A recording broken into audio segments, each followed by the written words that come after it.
policy think tank, and other similar kind of organizations.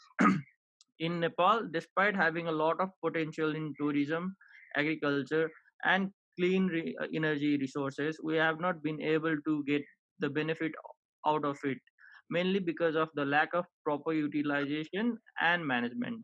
And on top of that, a high potential of human capital with almost 70% of demography that is below 35 years is not utilized for the development of the nation.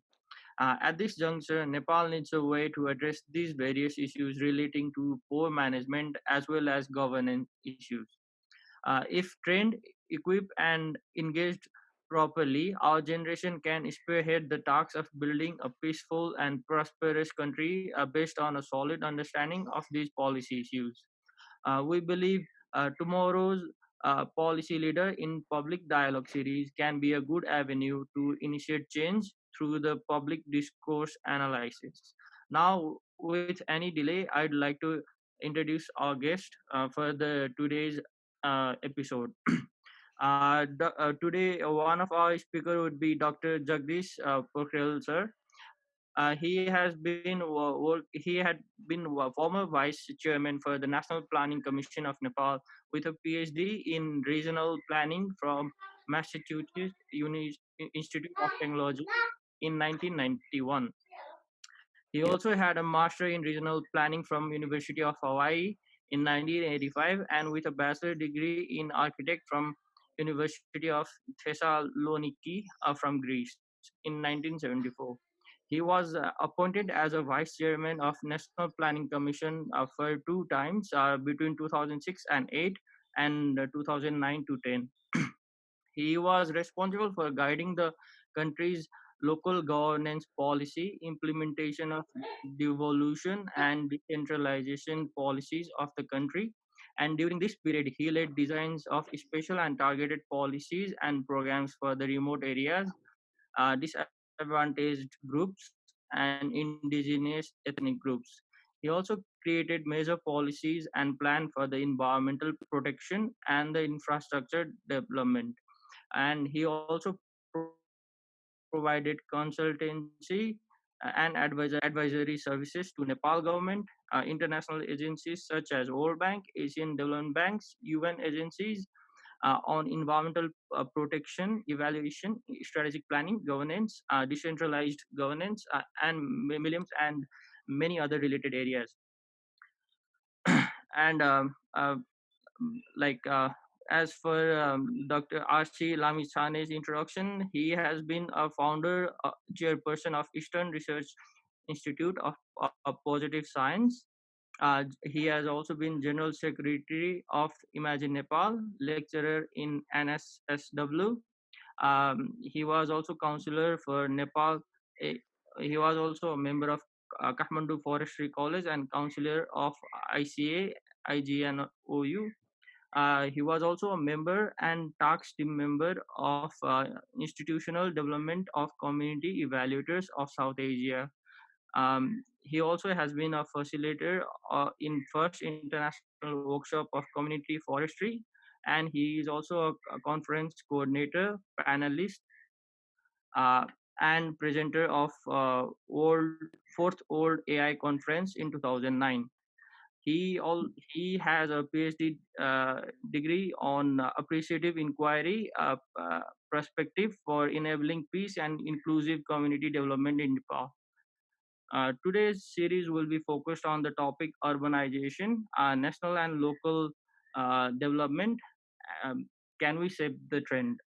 The program will be initiated with a lecture from Jagdish sir for 30 minutes and then RC sir for 30 minutes, and we'll be taking questions from the audience in the final half an hour. With this, I would like to request Jagdish sir to start with his presentation. Thank you, Anmol.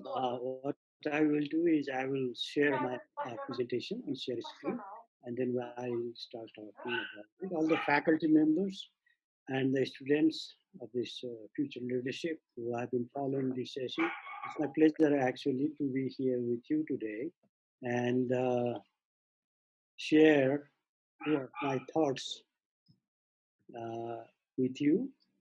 Um As it happens oftentimes when we talk about leadership, um, it's very difficult to sort of capture what to share to the leaders and to the leaders, future leaders.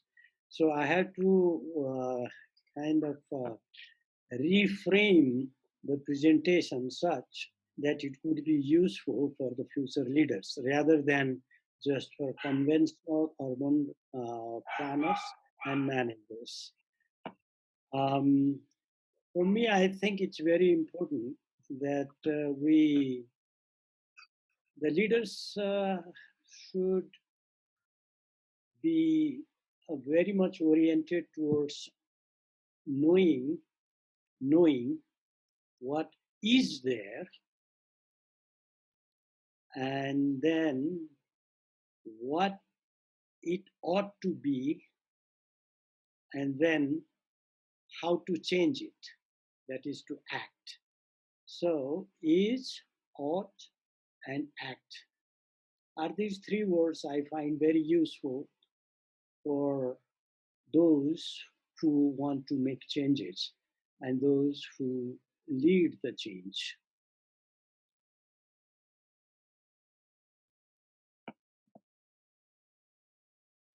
First, there are three concepts we have used for this sort of discourse: is urbanization, and development, and local and national. So it's a scale.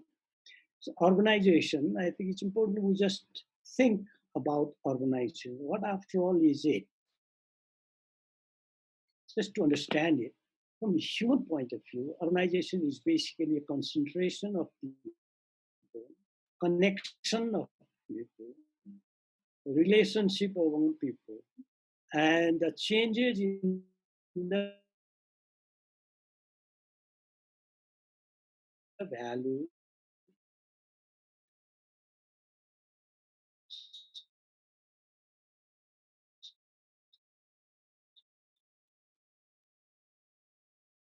to think about humans in urban environment, plus other, of course. Okay. When we think of urban economy, then it is basically wealth. We say uh, urbanization actually helps create wealth. It helps to grow growth. It provides amenities. There is prosperity, and there is, of course, the mobility. Mobility in the ladder, mobility horizontal, and urbanization is for innovation also. In other words, innovation propels urbanization and vice versa. So when we think of urban economy, these are some of the attributes, some of the qualities we want to see. If we look at urbanization from political perspective, it's basically the concept of number, human number. It's a, it's a power that comes out from that active sort of that number, and the change that is possible, innovations, even governance in setting priorities for exercising power in governance, and of course the sense of citizenship. These are some of the political attributes that we consider important when we think of urbanization in political arena. And from the development point of view, we say, all right, we say it's basically for national development, urbanization is major force or factor. And what it does is contributes to growth, prosperity, interdependency, commonness of values, connectivity, mobility, integration, harmony, peace, citizenship, etc. So it's basically urbanization helps to build national thinking, national growth, national prosperity, national um, identity, and so forth. So this is a very powerful concept that we have to consider when we think of urbanization and national relation. It's a national development and urbanization. Urbanization as national development. In whatever way we define development, urbanization plays a major role in this. Um, when we think urbanization from local perspective, local level perspective, then it very much relates to very close to human feelings. It has got to sort of incorporate happiness, sense of aesthetics, that is beauty, identity, harmony, peace, sense of space, and then blending different values, but at the same time, their independent sort of identity, but at the same time, it's a blending at the local level. People interact on different planes, but there is some kind of blending going on at the local level. For Nepal, when we think of the second concept that I think is very important for uh, leaders to think about, what this is, what is. The first is understanding, and then knowing what it is. So in Nepal's case, when we think of what is, where is, how is, one of the eases in this, um, when we think about development, that makes big difference is where is it located. So when we look at this map here, we can clearly see Nepal is located between two big countries, and there are all these black spots, which we can call market centers, cities, uh, that Nepal is close to on both sides. Actually, it is surrounded by all those centers in India and on the other side in China. So this location is a very important aspect of that is. So Nepal is, when we say, then where is it? How is it? Well, what is its relationship with the neighboring countries, neighboring market centers, neighboring urban centers, and so forth? So when you look at this map, we can clearly see that Nepal is very much connected to these market centers, urban centers, civilization centers. And of course, this is a two-dimensional map, so it does not show the uh, terrains and difficulties that might be barriers. But again, we can think it as a plane that can enhance its relationship with the other. And the second is the, where are we? Where is our economy? Where is our development state and prosperity where we stand? Like economy for Nepal, we would say uh, we can measure in many different ways, but GDP happening to be one of the commonest uh, measurement. We say Nepal's GDP per capita is this much, which is about 1 lakh 26,000 plus. Okay. And then average growth rate, how is it growing? It's about 4.5% if we took the average of the decade. So what are the sources of economy? What is the structure? That contributes to this economy? Of course, we look at agriculture, tourism, real estate, industries, and so forth. These are the sources. Uh, Agriculture, for example, contributes to about 27% of our GDP. Tourism, very little. And then real estate, about 10%, industries and mines and etc. So these are all of sources that contribute to the national income. And this is the structure of our economy. And of course, major source of our income is remittance and taxes. When we look at the age from human perspective, then we have these are the indicators that we can look at. The longevity, how long people live, what is the expected life expectancy at their birth, and then human development indicators, their education, their health, and other. And then what is the status of poverty, uh, inclusion, what is the level of inclusion, what is the degree of exclusion, and so forth. That gives an indication of, from a human point of view, where we are. That is where Nepal is.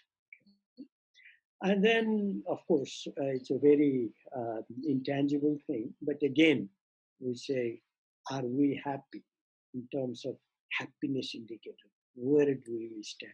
So these are some of the things that indicate how humans are in Nepal and how Nepal looks like when we look at from human perspective.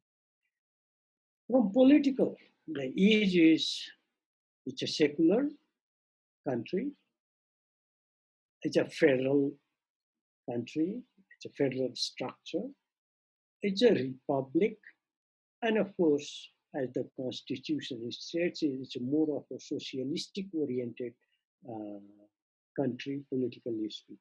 So that is as far as politics is concerned. And then governance, the structure of governance, three: federal, provincial, local. These are things we know, and just going over this to refresh our logic. From physical point of view, what is that each in Nepal's case? Physical infrastructure, we have road connectivity over 100,000 kilometers.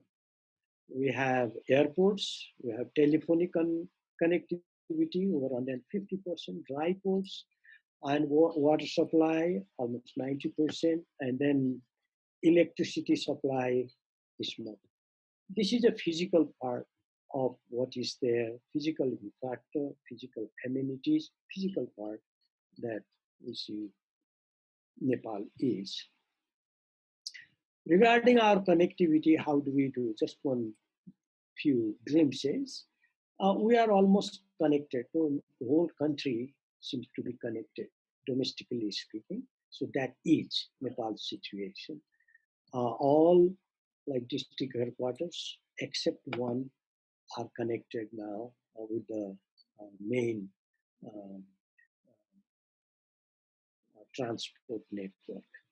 And then what are the market center? How does it look like? What is Nepal when we look at from market center and municipalities perspective? All these dots, they actually indicate the market center and or the governance center than municipalities. So we can see what kind of balance is out there depending on the concentration concentration of population in different part of the country. You can see all those dots. Somewhere they are very dense. In other places, they are quite sparse. Wherever the population is very low, the density is very low, you can see those market centers or the government centers are very few, like in northwest, uh, in the Manali area and so forth. Like in Dolpa, if you see, there is just one dot. Um, then another is another is that helps us to know where we stand is the geographic incidence of development, where our development efforts are concentrated, okay, where it is likely to be concentrated. So in this schema, what you can see is the areas between, it's not exactly delineated, but again, more or less this part, it's between these dotted green lines, which makes the center of Nepal's investment and also forces development. You see a little bit beyond Lumbini and beyond Nisgard, those areas have less of investment if compared to the areas between these two dotted lines. So, one example of this is you will find international airports, 4 international airports, and 5 or 6 major trunk roads uh, connecting this part. So, like Kathmandu Pokhara, Pokhara Lumbini, Lumbini Nisgard, and then Nisgard Kathmandu, and then Kathmandu Lumbini. These are some of these connectivities are already realized, others are yet to be completed. But these are in the making. They are, I mean, this is going to happen. So, major investment from national point of view, this is the area where the investment will take place. And of course, when it comes to development, this area will push, this area will push the development on both east and west of the country. Now then, on from all 3 or 4 sides, then there are other forces that are contributing to the development in the west as well as in the east. It's from the south, from the Indian side, and from the north, from Tibet side of China. So these are the forces working for the development of this country, which of course will manifest in many different ways. But one thing it's going to affect very seriously is the movement of people, concentration of people, hence urbanization of the area. Uh, so that is those things that I just mentioned was from each point of view. Now, what is likely if we left as it is? Then it's very likely that now that the population, urban population is about 21.4%, that is projected to be around 40% by 2050. And of course, the market centers and governance centers, which are scattered, they are all over the country, 753 in total.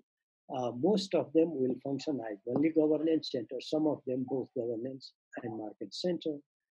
Uh, so urban municipalities, rural municipalities, and it is possible that by 2050, 90% of Nepali population will be living in municipalities, that is urban municipalities. Because all these rural municipalities are aspiring for urbanization and to become urban municipality. So once they are designated urban municipality, obviously the people who are living there will be living in municipalities, urban municipalities. Now, what is another likely if we left it as it is, the trend as it is? In 2050, our national economy is estimated to be about $69 billion at the rate of 3.3 per year growth that we have now. At the 3.3 growth rate. About humans population by mid 30s, it will be about 32.5 million, and then 36 million by mid 50. Now, this is another very important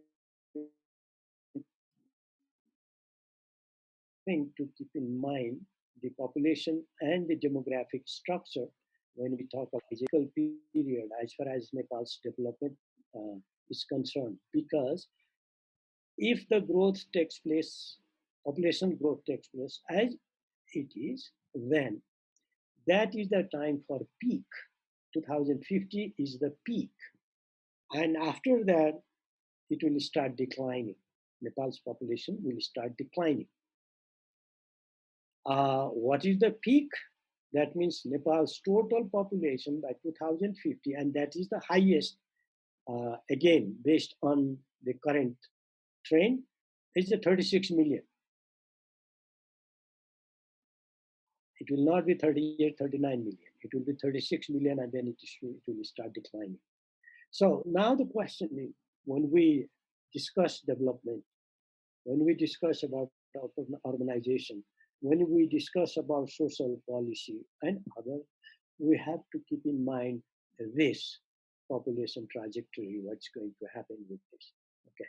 And the second point likely to happen is around 2028, Nepal is going to be aging population will increase, aging population. Now we say it is a young population, but it will start aging. And around 2024, it will be an aged population country. That means over 14-15% of the people in the country will be above 65 years of their age. And it has serious implication as far as development is concerned, as far as saving is concerned, as far as a national capacity in doing things are concerned, because aging population increases and dependency increases, and society has to invest more on supporting the dependent than doing other things. But regarding political part, what is likely, excuse me, as a constitution is there, we can assume that it will remain secular, excuse me. It will remain plural, and of course, given the all development and kind of connections, openness with other countries and in the region, it will remain modern. It's likely to remain modern. It will have to be modern. It cannot be sort of go back, revert to traditionalism. It will be more decentralized, assuming that the constitution will be implemented to its spirit, and it will be a democratic country. Politically, that's what we can say it is likely to happen. Of course, several of these things will depend very much how we implement things, particularly the constitution.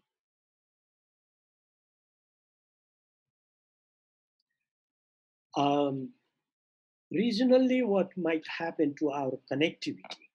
We will very well get connected with the northern neighbor, mainly Tibet.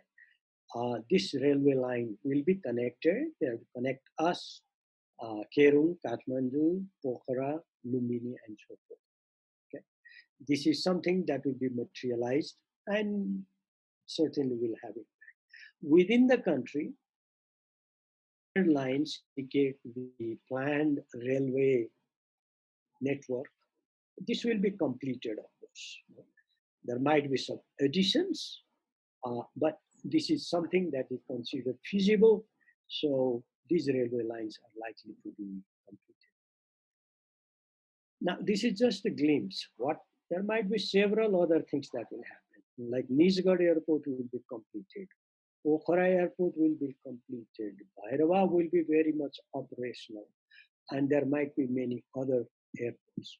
Similarly, from trade point of view, there will be uh, points for trade like integrated customs services, integrated postal services, and then special economic zones and so forth for promoting trade, which is already happening actually in Bhairava, Lumbini area and also in Viratnagar area and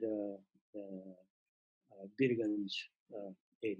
So those things will happen when it comes to infrastructure, promoting trade and international economic transactions. Kathmandu likely to grow as a center for international institutions, mainly banking and financial institutions, insurance company, and so forth. Now, what ought to be? It's your choice.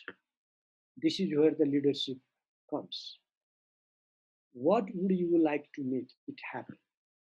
Or what ought it to be? Left alone, those are the things that might happen, but they may not necessarily be the thing that ought to be. So it is leader's choice. What leader wants this economy to be, remaining at less than $100 billion by 2050, humans, as we said, at certain level of poverty and development, still at the middle income country. Politically, how you want to move, whether it is moving, there might be some changes, especially how we want to design, how we want to change the uh, settlement of the people and overall system of organization and governance, because that is going to affect the efficiency, the output, and then overall growth and prosperity of the country. So, what this implies is most likely the uh, number of municipalities that we have, some of them might get stagnated, others might grow slowly, and even others will grow very fast. So it is very likely, as it happens with law of gravity, is that those bigger municipalities, bigger, when I say municipalities, metropolitan, those centers will attract the smaller ones, and the bigger ones will grow at the sort of cost of the smaller ones. So we should not be expecting that the 36 million maximum population that we see in Nepali population to be distributed evenly. So some of these centers are likely to decline also. So that is where the whole urbanization process will have to be guided stage of urbanization. Uh, it's a smooth, harmonious, and also balanced. So this is very important to understand. Um,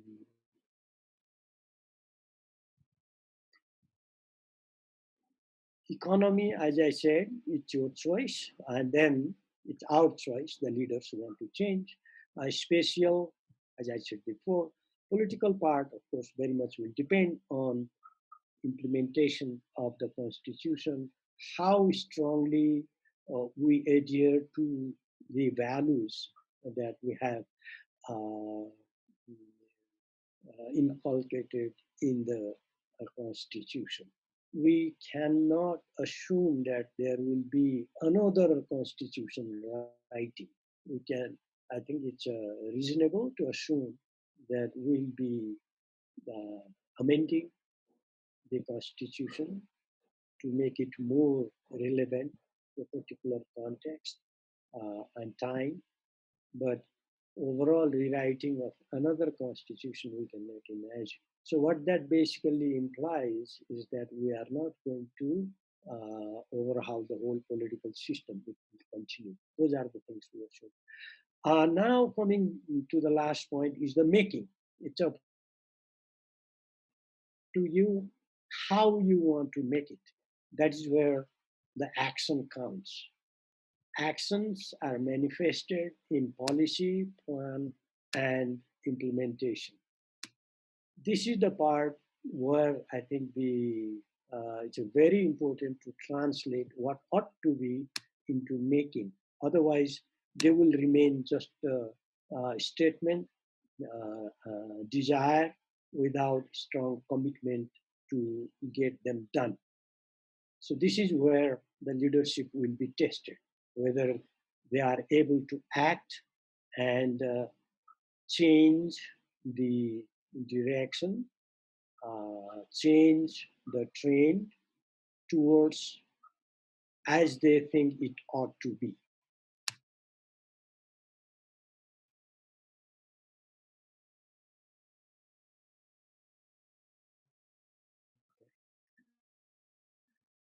Factors to consider in how it's taking place: demographic structure, the young population, labor migration in and out, remittance growth and decline, both,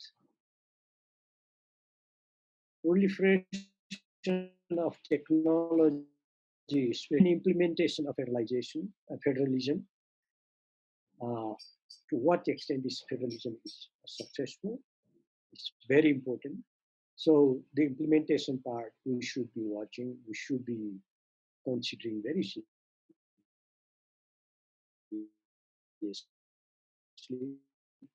When we, of course, very important factors from economic point of view, particularly to affect national development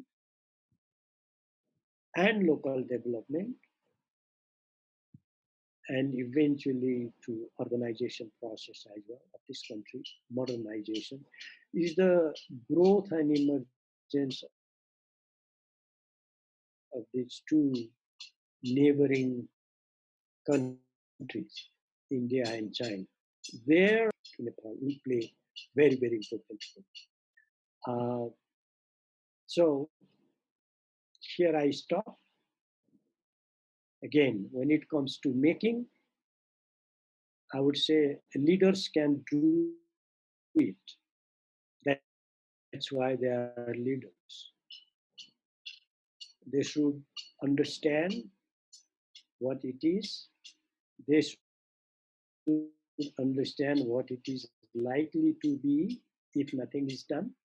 They should have firm understanding or belief in what it ought to be, and then they should act to make it happen.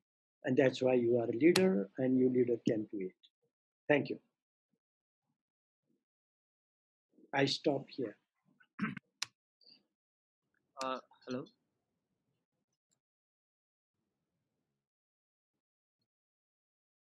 Okay. Thank you, Jagdish sir, for your insightful presentation. And now, without any further ado, I'd like to invite Ashish sir to present his presentation for the topic.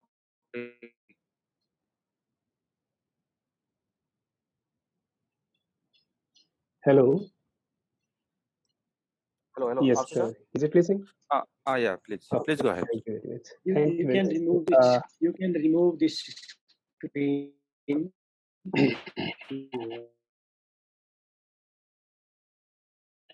screen. Thank you very much. Great to listen to you, sir. So thank you very much, and I'm very much University and then Avinash for inviting me here. So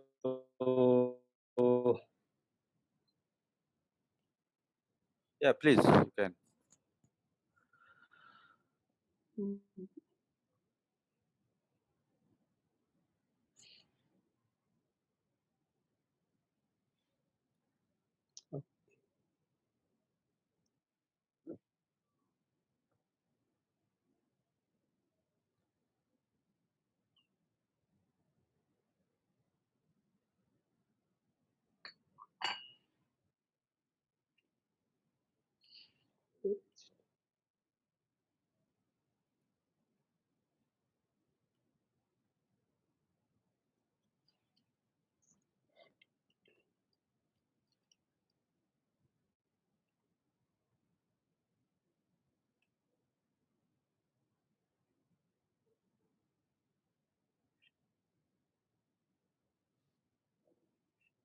त्यसो गाह्रो भएको छ के गाह्रो भएको छ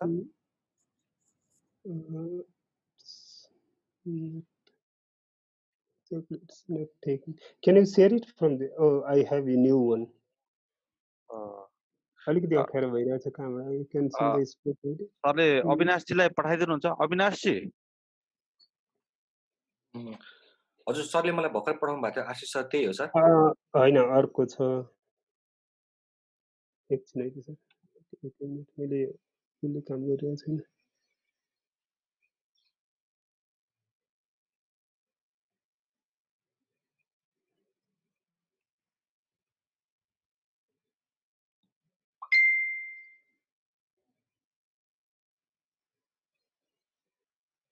यसको option नै आइरहेको छैन कि इन्टायर स्क्रिन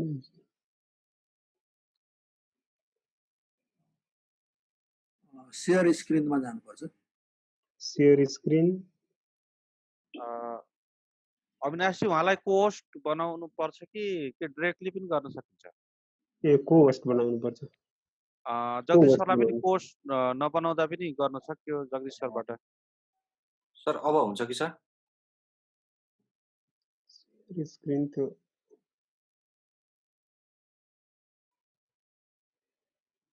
उसको अप्सनै आइरहेको छैन कि डेस्कटपमै नै गइरहेको छैन Google Chrome application window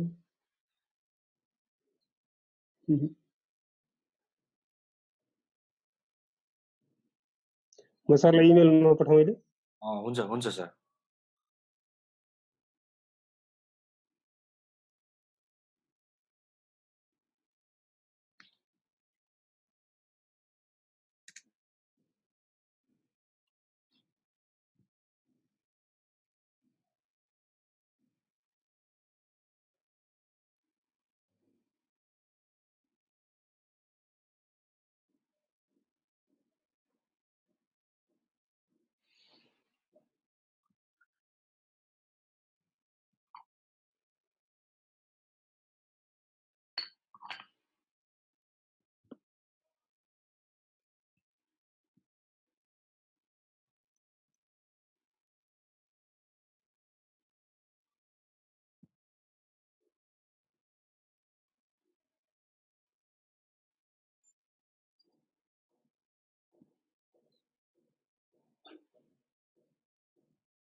Avinashji केही सर्ट आउट गर्न सक्यो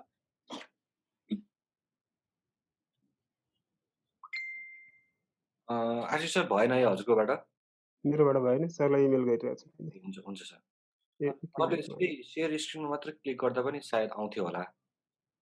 होइन त्यो अप्सनै उसमा देखाएन कि त्यो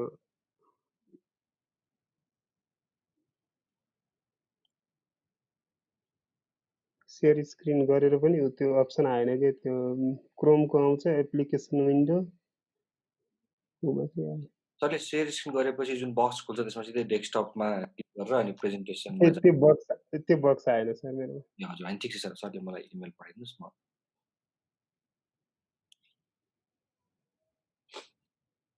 मैले पठाएँ सर। ओके हुन्छ त्यो सेयरिङ हुँदै गर्छ। सुरु गरौँ? प्लिज सुरु गर्दै गर्नु। हस् thank you very much. It was great listening to Dr. Jagdish Pokhrel, and it was very inspirational and informative. Thank you, sir. So I'm very much thankful to Dr. Purna and his team for inviting me here and speak on these issues. So yes, we have great expectation. The community has great expectation from the tomorrow leaders, and if the leaders can be trained like that way, definitely the situation of tomorrow will be different. So I think this program has very much. This program will have a very big impact in our community to gain the new knowledge for the new leaders. So this is a very new kind of concept, and I would like to appreciate the Kathmandu University initiation for this great approach. So I'm going to talk about the same topics like Dr. Saab said. So I want to raise the questions here. The question is that can we save the train? So I again want to echo the same questions: urbanization, national and local development. Can we save the train? So most attractive for me is that question: can we save the train? And I said yes. I believe that yes, we can save the train and we can develop new train and we can change the entire scenario of the country and the local area. So how we can change back the history. The history has started from the Stone Age and then converted to the hunting age. So there might be something that has worked to change the era from Stone Age to hunting age, and then agricultural age, then modern age, then post-modern age.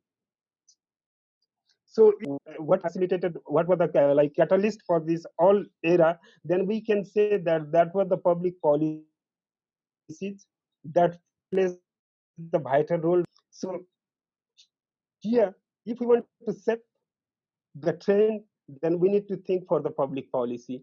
That is, public policy is the backbone that can change our society, and we can set the trend and introduce new trend. That is my belief. I believe in that. So if we talk about the urbanization, urbanization is a great it's a great indicator of the development. I'm very much agree with Dr. Pokhel. So urbanization is going on, and it's a reality that one day the 100% population of the earth will be residing in the urban area. So however, this is around 56% till today, but the population is trying to move toward the urban area. Means if land urban area, then development will be. So here, proper planning for the urbanization is very much important. And if we see from the investment perspective, largest amount is invested for the urbanization, and the question is that whatever amount we have invested in the urbanization, is that properly used or not? So are we able to solve all the problems arising in the urban area or not? So how we can solve all the problems in the urban area, and how we can create the better urban areas is a very much important questions, because in the series of the development, the rural areas will convert into the urban areas, and the people's expectations and the hopes will grow as per the development, and that will impact to the urban areas and create new realities in the urban area. So there are some pertinent questions in the urban area that is we cannot ignore, that are like environmental issues. Are we properly addressing the environmental issues or public health issues like solid waste disposal, or safe drinking waters, and security, crime, poverty, cultural and tradition? So are we manage society? So can we think that is the develop? Can we think about the development without considering these things? So these are the very much important things. One hardcore reality is that one day the whole population of the earth will be residing in the urban area. Urban area is true reality for the one day. However, it is around 56% today. And there are some pertinent questions and some pertinent things that we cannot underestimate. So here all the public policy makers or policy maker need to think from the very beginning of the time these fundamental things that comes together with the urbanizations. How can we address, or how can we plan properly to address these all factors? So these are very much important for the new planners and new policymakers also. That is important for the all policymakers. And if the new policy makers or new policy leaders can learn these all things from today, they can better plan the city for tomorrow. So we can see. Hazir sir. Yes sir. Sir भर्खरै आइपुग्यो sir. Okay. Thank you. So this is technology, and I'm very sorry for this. And then we can see the growing urban population in the developed country. Majority of the population are living in the urban area, and they are using large number of natural resources and other like resources. So if like the balance is not adopted, balance cannot be made between the rural areas and urban areas to utilize the natural resources, and there will be the unbalanced society. And if society is unbalanced, conflict will be natural. So here we need to prevent the society from the conflict and other aspects also. What is this?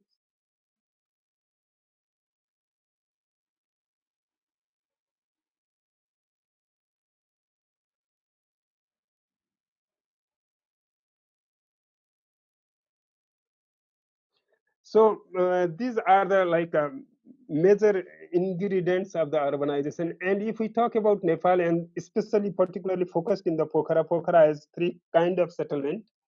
One is hardcore urban area where like this lifestyle and the infrastructures are equally developed as the most developed area. And the other is semi-urban area, which is growing as the urban area, and the society is being changed, and the people are trying to adapt the urban norms, and the cultural is also influencing, and the other is like very much rural areas.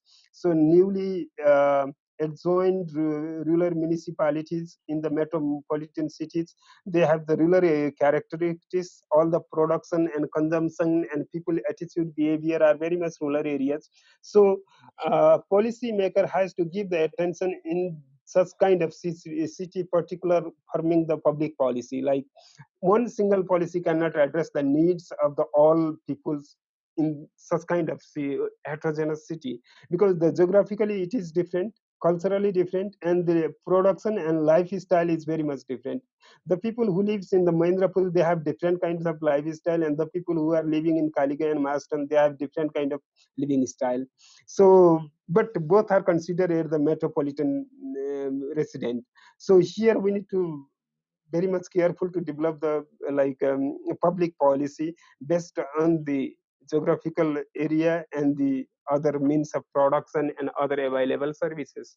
If we look,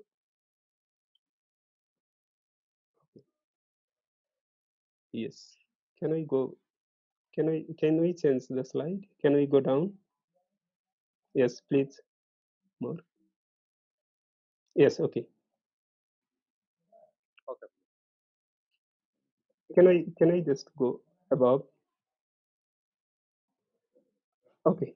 And if we see like the urban areas, development trend of the urban areas, if we project for next 15 years, like 2030, 35, if we count the 10 fast growing cities, this belongs to India. So the question is that we are very much close. We have everything like shared culture and so many is similar. Why they are like moving so fast and why are not?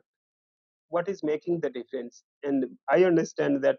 I think that that is the policy somehow hindering our development. So what sort of policy do we need to take to meet these challenges or to meet the fast development? So we can think that today is not like last 20 years and next 20 years not going like today. So are we ready to change our thinking paradigm like this way? Are we ready to make the new policy like so that we can address the tomorrow change? So this is very much big questions for the policymakers in Nepal and in all levels of policymakers. Can I change this slide? Okay, so here if we refer to Amartya Sen, development is a freedom. He talks about the widen the choices in the area. So the ultimate objects of the development is the basic needs, self-respect, dignity, and freedom. So the question is that, are we moving in that way?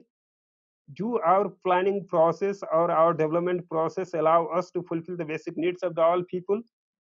Within how many years we can meet the basic needs of the all people?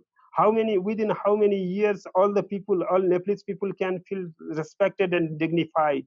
Since we have lots of like we are suffering from the feudalism, and there is lots of discrimination in the society. How we can going to erase these all and make the equitable society?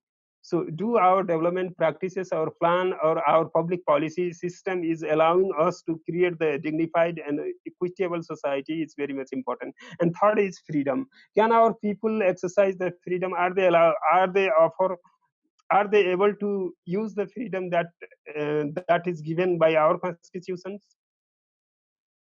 Are they like able to take the decision for their own? These are the pertinent questions, and because the development is demanding something, and we are making a kind of policy that is not being reflected in our society. So if we look back, if we evaluate our 10 or 20 years practices, the society is running in the same way. I mean, the direction of the development is same way. There was the discrimination, and here is the discrimination. There was the like exploitation, and today is the exploitation. So we have formed lots of policies, we have implemented lots of policies, but if we see the impact is not is in that level, so we can feel pride. So here the new policy makers need to understand the structures of the society and the structure ratio of the change. How is our society and how the society is going to be changed, and what sort of policy can bridge this gap is very much important to understand for the new policy, like new policy makers.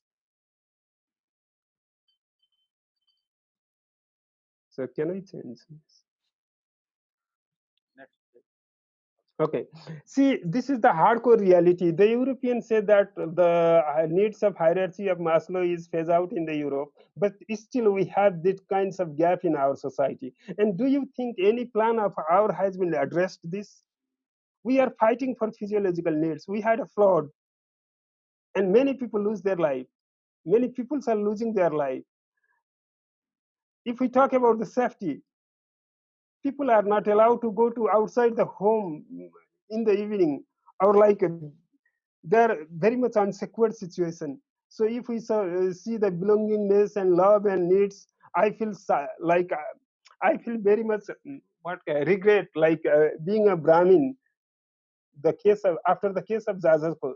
So what is the impact of our policy in our society? Is that happening? So what about the STEAM needs? And self-actualization is the far away for us. So why is this missing? The countries who has started the development together, like same time with us, like Korea, Singapore, they are achieving so much things that we are not. They have government, we have government.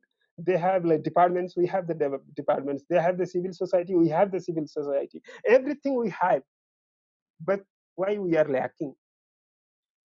Isn't it the serious questions? So here we need to ask ourselves, what are we allowing? Are we satisfied with the current situation, or the continuation of current situation will give us the chance? Can we achieve like different tomorrow following these kinds of things, or do we need to change? So this is very much big questions for the policymakers and the leaders. Sir, can I answer? I'm very sorry for this. And if we see, like, we have lots of development agencies, there is civil society, government, non-governmental organization. We have very strong federal government and 7 provincial government, 753 local government, and 6,748 wards. This is more than enough for the development initiation. So the question is that if all the development agency move right way, what would happen? I can see I can imagine the miracles of the development. So question is that, are we moving in the same direction, or we are moving in the musical rhythm, or we have like confrontation, conflict, or like self-interest? Unless we set the direction, the development cannot take place. And here is the big task for the policymakers. If we policymakers can form the same direction for all governments and all development agencies, I think the developments will happen in the speed of imagination, or speed up how can I say, speed up electricity. So here big thing is missing, that is policy. That is not uniting us, that I believe. So it's not a problem of the structures, it's the problem of the direction that we are not able to craft it out.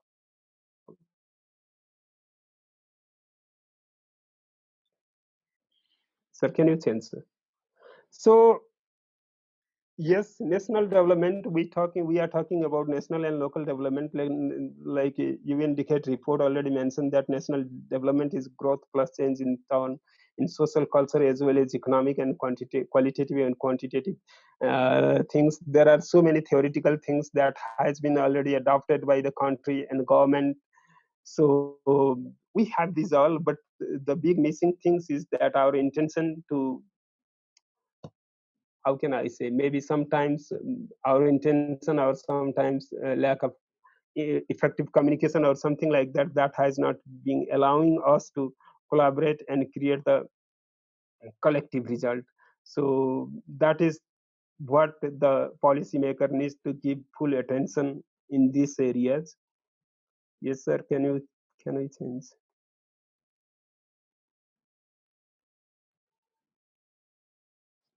Can you change the slide, please?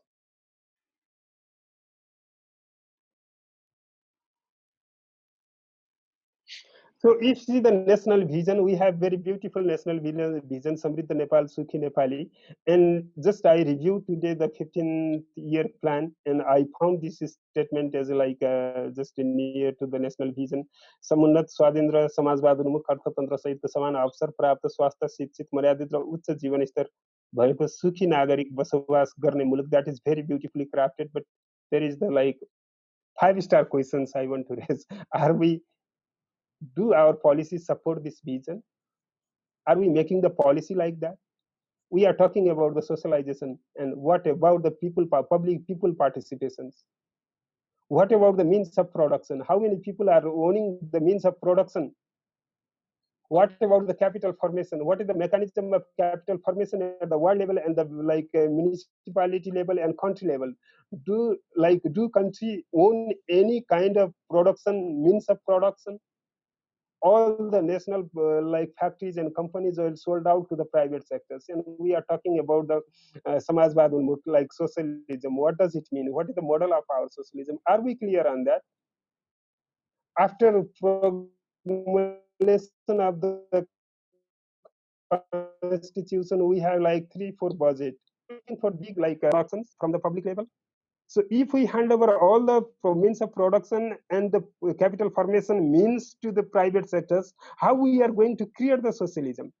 See, the country is very much suffering from the corona, and all the businessmen are asking government to support them. The government is not able to support them. They are asking reduce the bank interest, but government cannot. Why? Because government do not have enough bank, and the private bank, they don't care about the government promise. Poor people is suffering from this kind of system. So here is the big lacking of the public policy. Our vision and policies are something different. So and vision statement, the culture and the environment part is missing. Can we think the development in 21st century without accommodation? So here we need to, like, the policymaker need to have the big paradigm shift, and the question is that can we save the train? And answer is yes, we can. If we want, we can. If we don't want, we cannot. It's not a matter of our capacity and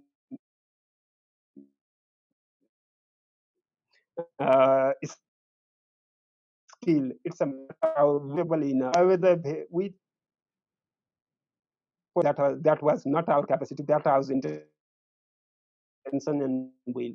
Again, with the intention and will, we can save the trend. We can create new trend. So can you go,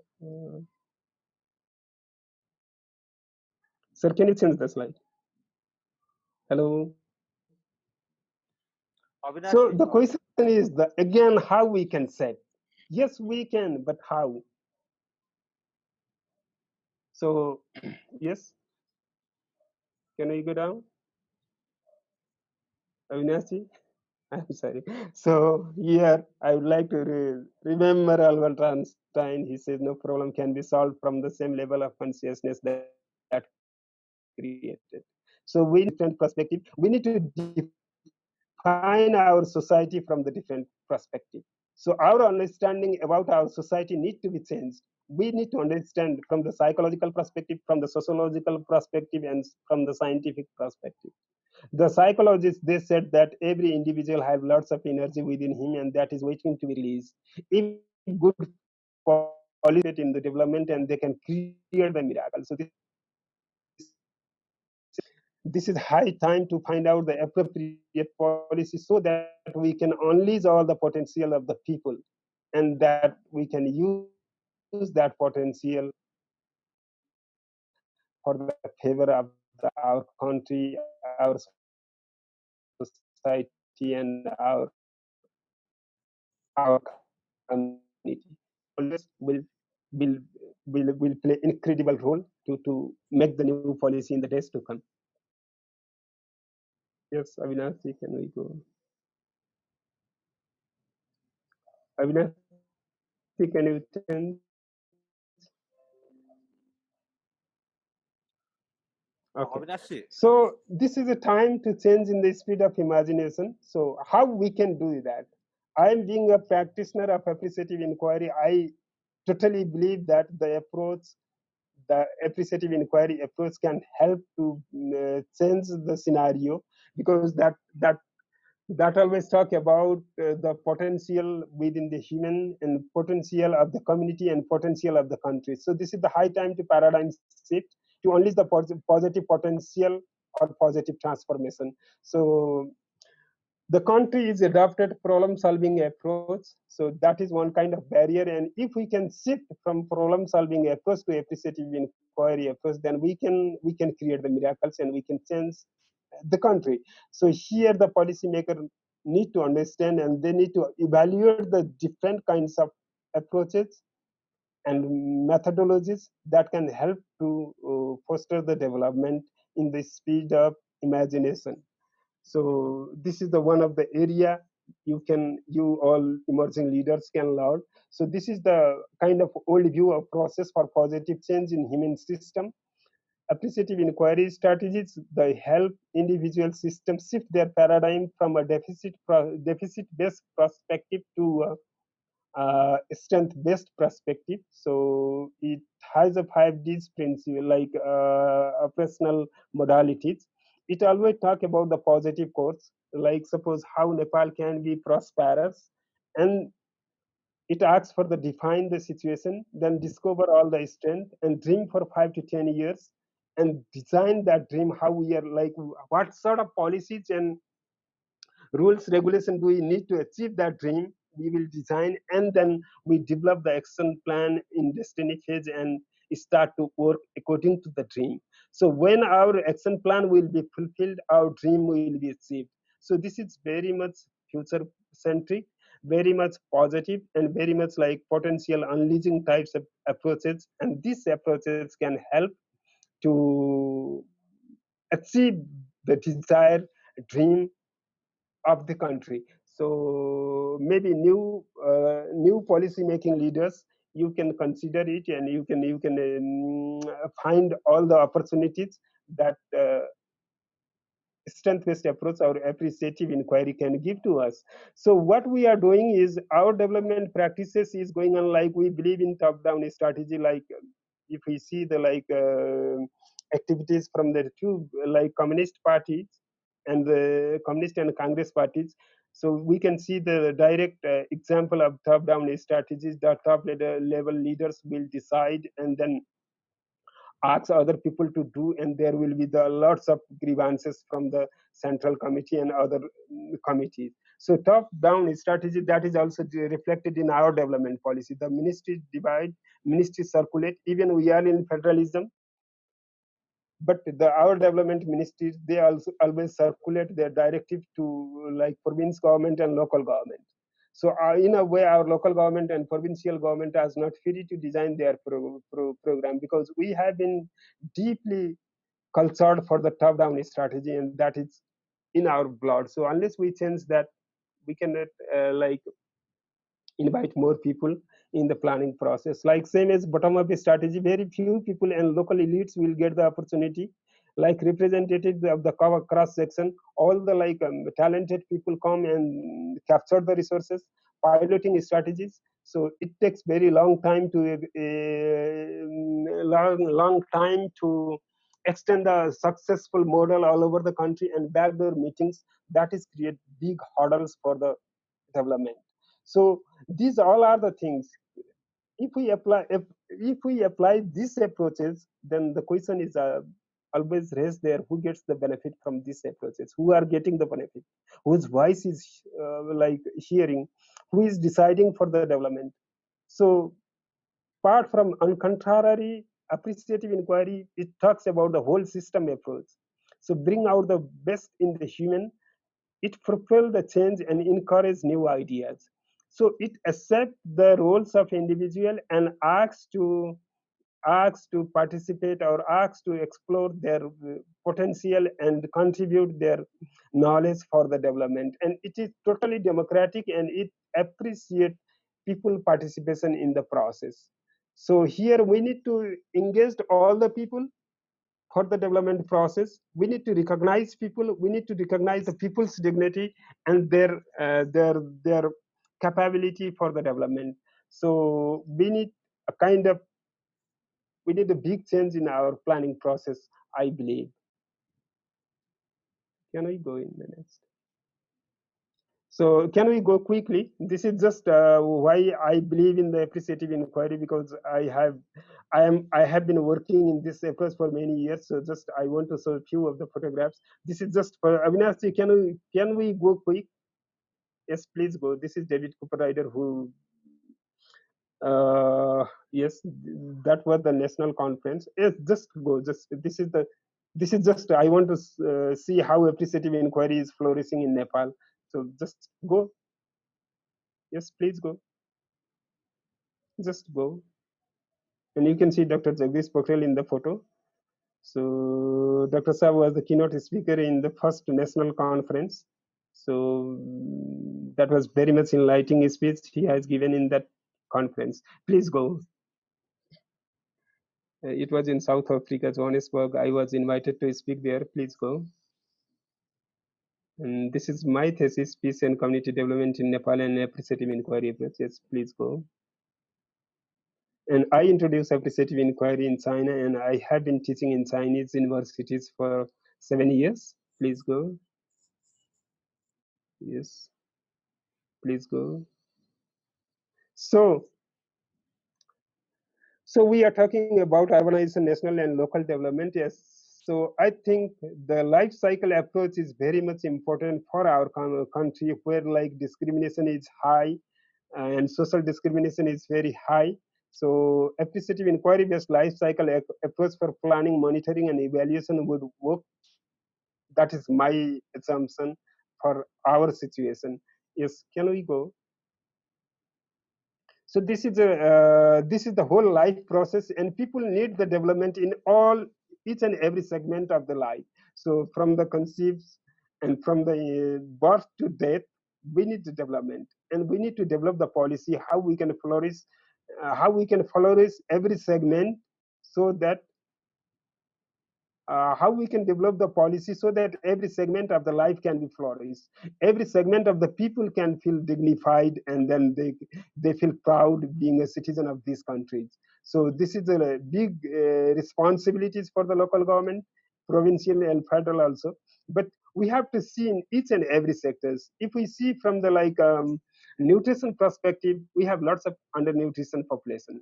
If we see like social security allowances we are giving, do you think that is that equitable and justice?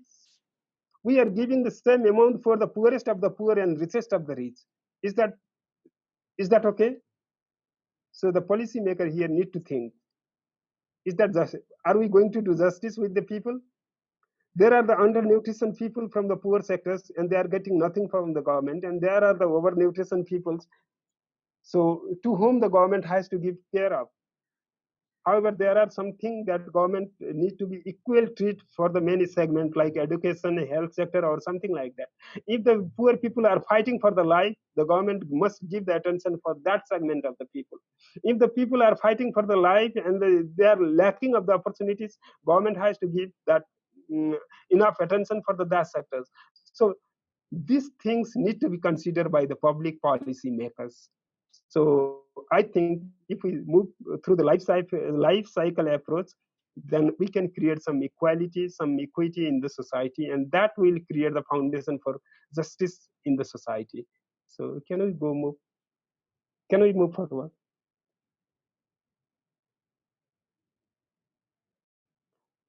Or maybe one slide is missed. Okay, so these are the only resources we have. Like we have private land, we have like private pastures, public land, we have river like lakes and so many things. We have culture and we have social institutions. So these are the resources. We need to make the best combination, and we need to unleash the potential of these all resources and develop the policies. Or how can I say? We need to develop the policies so that these all resources can be properly utilized. So here is the big role for the new policymakers. You have opportunity to evaluate whatever going to follow the whatever going on, or to start a new beginning. So choice is yours. So thank you very much. So this is my presentation, and I'll be happy to answer the questions. So thank you very much.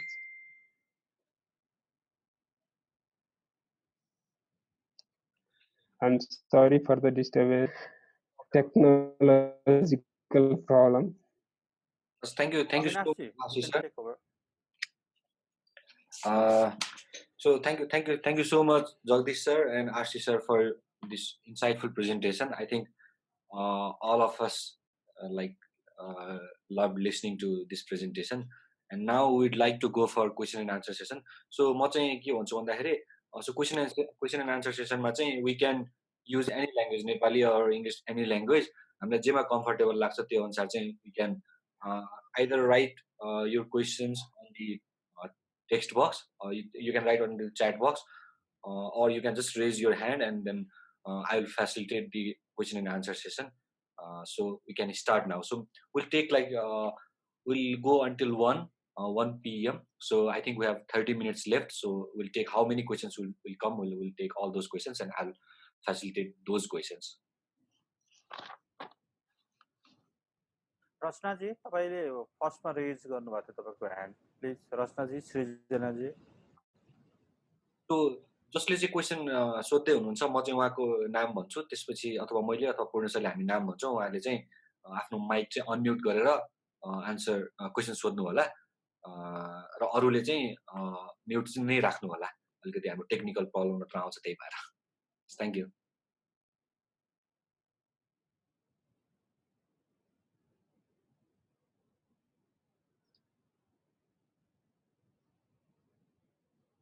रचनाजी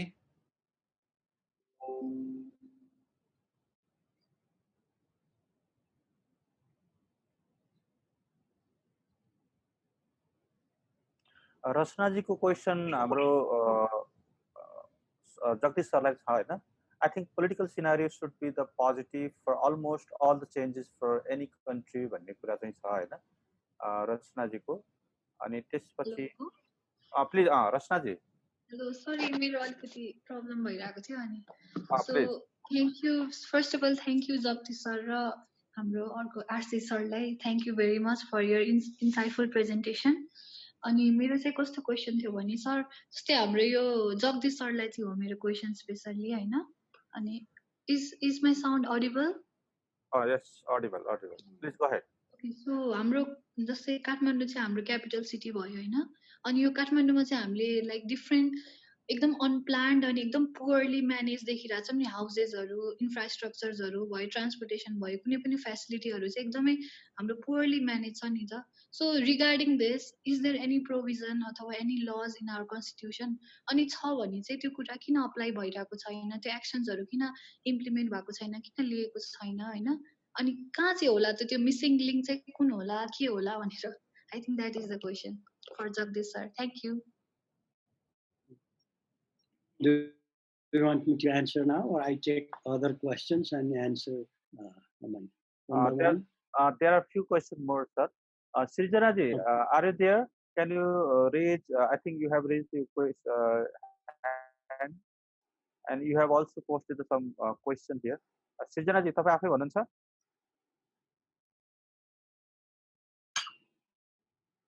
sir म सृजनाजीको question चाहिँ छ। She is the student from institute of engineering Pulchowk campus, and she mentioned like I personally believe that there is not such a things like regional equality, and we cannot stop the people to migrate toward the urban areas. My question is, should not we promote the urbanization for overall development rather than sparsely distributing the public investment in rural areas in today's context of the federalism, as some of them are ultimately going to depopulate the future भन्ने कुरा चाहिँ छ। दुईटा question चाहिँ छ sir. Okay. Let me answer these two questions first.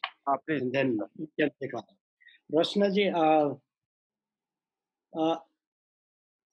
okay, politics should be positive. Now, let us differentiate two things. One should be and one is. Okay? Should be is your desire. Is the fact. It is there. So, I mean, of course, as a change maker, as a leader, we are driven by some of our beliefs that it should be. That's what I said, ought. Okay. So if we are not satisfied with what is happening on the politics in broader sense, it is up to the leaders to come up. Leader meaning the public leader, meaning it can be academic, it can be policy, it can be political, to change it. Okay. That is one point I wanted to share with you. So please separate. I don't know what you actually implied by should. Okay, it's your desire, or it is something you want to sort of suggest. Okay, those are 2 points.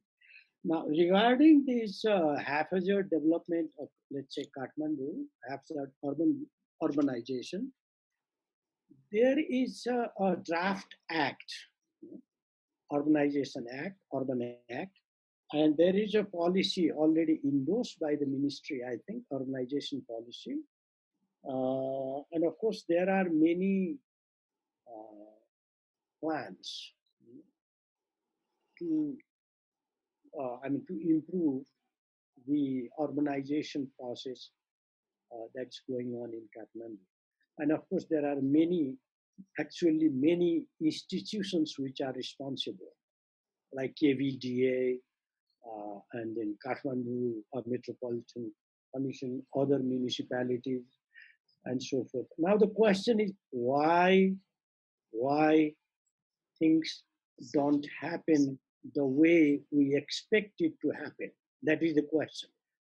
Again, the problem lies maybe it is a multidimensional response, is a implementation, coordination, working together, sharing the vision, sharing the objective, bearing the cost.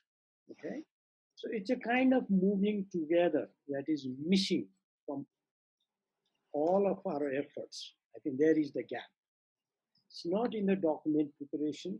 It's not so much in drafting the law. It is not so much in uh, formation of institutions, but it is in our unwillingness to act together. That together is a very important concept, I think, which you can further analyze. Say, what does not make us come together? What is it? What is it? Or reverse would be, what will make us come together? Okay, that's my response to your question. And then for the regional equality, Srijanaji, I think you were saying there should not be this concept of equality, right? Is that what you were saying? All right. I also agree with you. The urbanization should not be seen as something negative to development. We should see it as something positive force to manage, to achieve some of the social economic goals that we want to achieve. So I think we agree each other. If I understand you correctly, you also are suggesting that you cannot expect kind of balance or equity. Always there will be movement of people from one place to other. That will create some kind of unequal dynamics, but that has to be harmonized. That is the challenge for the managers. Okay, that's it. Thank you. Thank you so much Jagdish sir. So अब फेरि हामी अरू दुईवटा question लिन्छौँ अनि त्यसपछि so again म repeat के गर्छु भन्दाखेरि यु क्यान तपाईँले भनौँ न च्याट बक्समा पनि क्वेसन लेख्न सक्नुहुन्छ अथवा तपाईँले ह्यान्ड रेज गर्न सक्नुहुन्छ. ह्यान्ड रेज गर्नुभयो भने चाहिँ like I announce your name and then you can ask your question. So अहिले हाम्रो दुईवटा क्वेसन आएको छ. म अर्को क्वेसन पढ्न गइरहेको छु. सो श्री सुरक्षा देवकोटा, उहाँले चाहिँ कसलाई यो क्वेसन भनेर चाहिँ उहाँले मेन्सन गर्नु भएको छैन, but like she is currently studying public health at Purvanchal university and her question is can't we make measures to promote rural development strategies to decrease push factors on urbanization for bringing out balanced local level plus national development? Won't this bring out a balanced and equal proportion of experiencing similar change in all areas? सो उहाँले यो question एउटा सोध्नु भएको छ. I think Jagdish sir अथवा RC sir कसैले पनि answer गर्न सक्नुहुन्छ. र दोस्रो क्वेसन चाहिँ हाम्रो उज्जवल खतिवडाजीले सोध्नु भएको छ. सर, यो पुँजीवादी विश्व अर्थतन्त्रलाई समाजवादी मार्गमा लानको लागि हामी जस्तो सानो अर्थतन्त्र भएको मुलुकको मान्छेले कस्तो रोल खेल्न सकिएला र हामी यो व्यवस्थातिर हिँड्नलाई अहिले सम्भव होला कि नहोला भनेर सोध्नु भएको छ उज्जवलजीले. सो पहिला यो दुईटा क्वेसनमा हामी लागौँ, त्यसपछि फेरि विल टेक फर्दर क्वेसन्स. म यो पहिलो क्वेसन ट्राई गरिहेरौँ. हजुर हुन्छ सर. एकदम प्लानिङ अर्बन रिजनल प्लानरहरूलाई सोधिने एकदम बेसिक क्वेसन हो यो. त्यस कारणले I think it's a very good question. How cannot we manage this push factor to come up with the kind of urban system of urbanization process that is desirable? I think that's what we wanted. So I agree with you. So one of the most powerful concepts that we can use to address this concern is very good urban-rural linkage. rural area cannot develop without being connected with urban area. In other words, rural area is still considered to be the production area, and urban area is more of a consumption and market. So the link between these two is a very important one. And the other part is the service. If some of the basic services available in urban areas are available in rural areas, then people are unlikely to go to urban areas to get those services. So basic services like health, like education, security, safety, other concerns. People should feel everywhere, but in a rural area more so, not to move out of those areas. Okay? So when we say security, it is both physical security and of course economic security also. Those are basic parameters that we should work. Now, this is a great opportunity actually for us, the planners, to come up with very good idea as to how we can ensure that urban rural sort of connectedness while these things can happen. So one thing that I was thinking, and I have shared this idea with others, is that our municipalities are not totally urban. They have one core area or bazaar area which is more urban sort of operational point of view, from operational point of view. It's a market area, core area, and you have this more suburban or urbanizing area like RCG showed those concentric circles. Okay, and then you have this third circle which is beyond this urban sort of activities. Now we have to identify what kind of activities uh, are uh, possible, appropriate for those um, three types of zones. So core area, of course, market, etc. And then the second area is maybe industries, it's an agriculture industry or other type of industries. And then the third area could be like mines and even much heavier industries. And they are connected with the core area because that is the marketplace.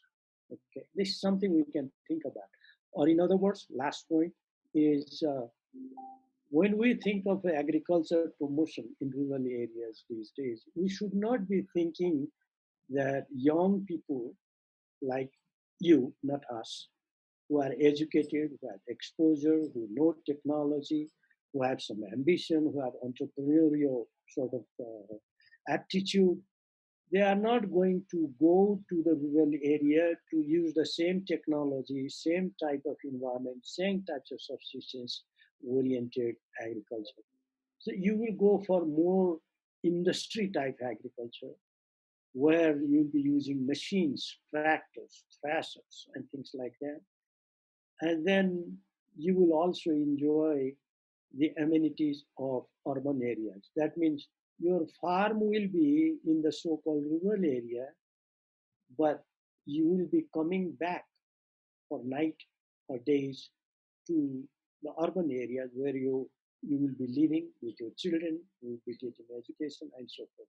So those are the kind of linkage we should think about, not the traditional one, and one should not be expecting younger generation to go back to rural areas and stay there forever. They want to enjoy the urban part also, which has not only economic but other so many dimensions which are important for their personal growth as well. Um, Now, second question, it's a very difficult one. From Pujivadi, how do you move to Samajwadi? Sir त्यो question चाहिँ Well, हामीलाई I think Ashish सरलाई सोध्नु भएको छ उज्जवलजीले Sarshi, very good. I think he's more appropriate to answer this question, Sarshi. I leave it up to you. So I was very much interested to learn your idea, sir. So this is very much important questions, and this is a kind of huge commitment of our political forces, we should say, because that is mentioned in the preamble. And the question is that why that was keep mentioned in the preamble if we are not going to do. So principally, if you see, like we are the independent country and we can create the foundation for the socialism. Socialism means common. Socialism means people's right in the public property. So we can create that, and we have that kind of cultures. And if we can create the more public policy in that way, we can create the foundation of socialism that demands means of ownership of the means of production of the people. If we want to promote the socialism, we need to promote the more means of we need to promote the ownership of means of production for the people. Number one. Number two, we need to have the capital formation process in the hand of the people. And number third is the market must be determined by the people, not the markets must be controlled by the people. I mean, determined by the people. So these are the fundamental things for the socialism, and that can be done through the government participation, government and people's collaboration. We need to have more public limited company or like more cooperatives. If we can promote more cooperative and more public limited company and government participation, then we can do it. And this is right time to do, and all our local government can promote this model if they want.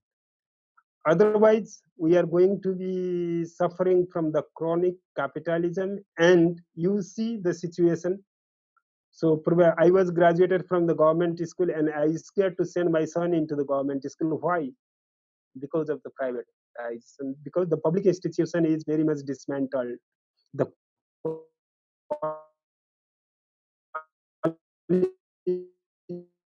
of the government, a government is investing 33,000 per student in the government school, but why the quality is not coming?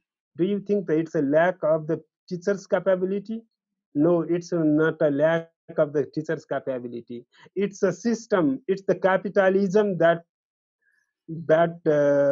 deteriorate all the public institution. So unless our public institution will be flourished, we cannot get the socialism, and then we can promote the socialism by flourishing the local institutions or public institutions. So thank you. Can I just just one addition to? I think it will help. I think it will think in terms of issues, in terms of real situation, then ism and bad. Okay, I think if we start from the bad and isms, and then it becomes a too divisive thing. Actually, the concept of convergence, is a very useful one for us to move ahead. actually म quickly एउटा question raise गरौँ है मेरो question चाहिँ म RC लामिछानेज्यूलाई चाहिँ छ होइन अनि first of all I would like to congratulate newly appointed vice chairperson of the state planning commission पनि हो होइन हाम्रो जुन नयाँ कन्स्टिट्युसन चाहिँ छ त्यो हिसाबले चाहिँ सेपरेट एन्ड भेरी अटोनोमस गभर्मेन्टको रूपमा लोकल गभर्मेन्टले काम गरिराख्नुपर्छ भन्ने चाहिँ हामी विस गर्छौँ अनि एज अ भिसी अफ सिटी प्लानिङ कमिसन्स होइन अब तपाईँले कस्तो कामहरू गर्न सकिराख्नु भएको चाहिँ छ इन रेफरेन्स अर्बनाइजेसनको प्रोसेसमा अथवा डेभलपमेन्टको प्रोसेसमा होइन अब हामीले चाहिँ कसरी त्यो because it is a newly introduce entity चाहिँ हो अन्डर द लोकल गभर्मेन्ट तपाईँले कसरी इन्स्टिट्युसनलाइज गरिराख्नु भएको चाहिँ छ how are you contributing as a policy and planning process at the local government भन्ने हिसाबमा चाहिँ छ this is the one thing अब यो तपाईँको डोमेनमा भयो होइन अब हामीले चाहिँ मिनिस्ट्री अफ फेडरल अफेयर्स अब काठमाडौँ मेट्रोपोलिटन सिटी हामी कोलाबरेट गरेर काम गर्न गइराखेका चाहिँ छौँ एकाडेमियाको हिसाबले होइन हाम्रो एकदम म्युचुअल कोलाबोरेसन भइराखेको चाहिँ छ तब तपाईँको इन फ्युचर कसरी कोलाबरेट गर्न चाहिँ सकिन्छ होला, यो मेरो एउटा क्वेसन चाहिँ हो। र एट द सेम टाइम हामीले डाक्टर जगदीश चन्द्र पोखरेल र तपाईँले ल्याउनुको एउटा मेन उद्देश्य पनि अब डाक्टर जगदीश चन्द्र पोखरेलको आफ्नो एक्सपर्टिज अनुसारले र दुईवटा टर्म चाहिँ अब नेसनल प्लानिङ कमिसनमा अब त्यो जिम्मेवारी पुरा गरिसक्नु भएको हिसाबले उहाँले नजिकबाट निहालेर हेरिराख्नु भएको चाहिँ छ होइन। अब हाम्रो न्युली एपोइन्टेड डाक्टर आरसी लामिछानेलाई अब यो मेरो क्वेसनमा कसरी चाहिँ उहाँले चाहिँ सजेस्ट गर्नुहुन्छ so that doctor RC Lamichhane पनि जिम्मेवारी जे हिसाबले सोचेर गरिएको चाहिँ त्यो अथोरिटीले त्यो चाहिँ पुरा हुनेछ भन्ने चाहिँ हाम्रो अपेक्षा पनि हो, शुभेच्छा पनि हो, त्यसमा चाहिँ कन्ट्रिब्युट गर्नुहुनेछ अपेक्षा सहित मेरो डाक्टर जगदीश चन्द्र पोखरेललाई मैले गरौँ पोखरा एन पास गरेर बनाएको एउटा इन्टिटी हो र यसले चाहिँ अब अटोनोमस तरिकाले महानगरपालिकाको योजनाहरू तर्जुमा गर्ने मुख्य जिम्मेवारी हो यसको। त्यसकारण हामी त्यही अनुरूप गर्दैछौँ र अहिले हामी 4 जनाको टिम छ, म उपाध्यक्ष छु र अरू 3 जना मेम्बरहरू हुनुहुन्छ। अब यसमा हामीले एकदमै प्लानिङकै त्यही प्रोसेसहरूलाई नै फलो गरिरहेको छौँ, जसरी अघि मैले भने appreciative inquiry, strength based approach भने जस्तै हामीले यसलाई म्याक्सिमम युज गर्न प्रयास गरिरहेको छौँ। र सबभन्दा महत्त्वपूर्ण कुरा के हो भनेदेखि नेपालको संविधानले भने जस्तै समाजवादी समाज हुनु पर्दछ भन्ने हाम्रो एकदमै महत्त्वपूर्ण प्रयास छ त्यसमा। र यो चाहिँ एउटा समाजवादको मोडल, किनभने पोखरा महानगरपालिका स्वतन्त्र निकाय हो र पोखरा महानगरपालिकाले आफ्नै तरिकाले प्लानिङ गर्यो भनेदेखि चाहिँ त्यो इम्प्लिमेन्टेसन गर्न सक्ने हैसियत राख्दछ। जब भनौँ न नेपालको संविधानभित्र रहेर बनाइएका प्लानहरू चाहिँ उसले इम्प्लिमेन्टेसन गर्ने हैसियत राख्दछ।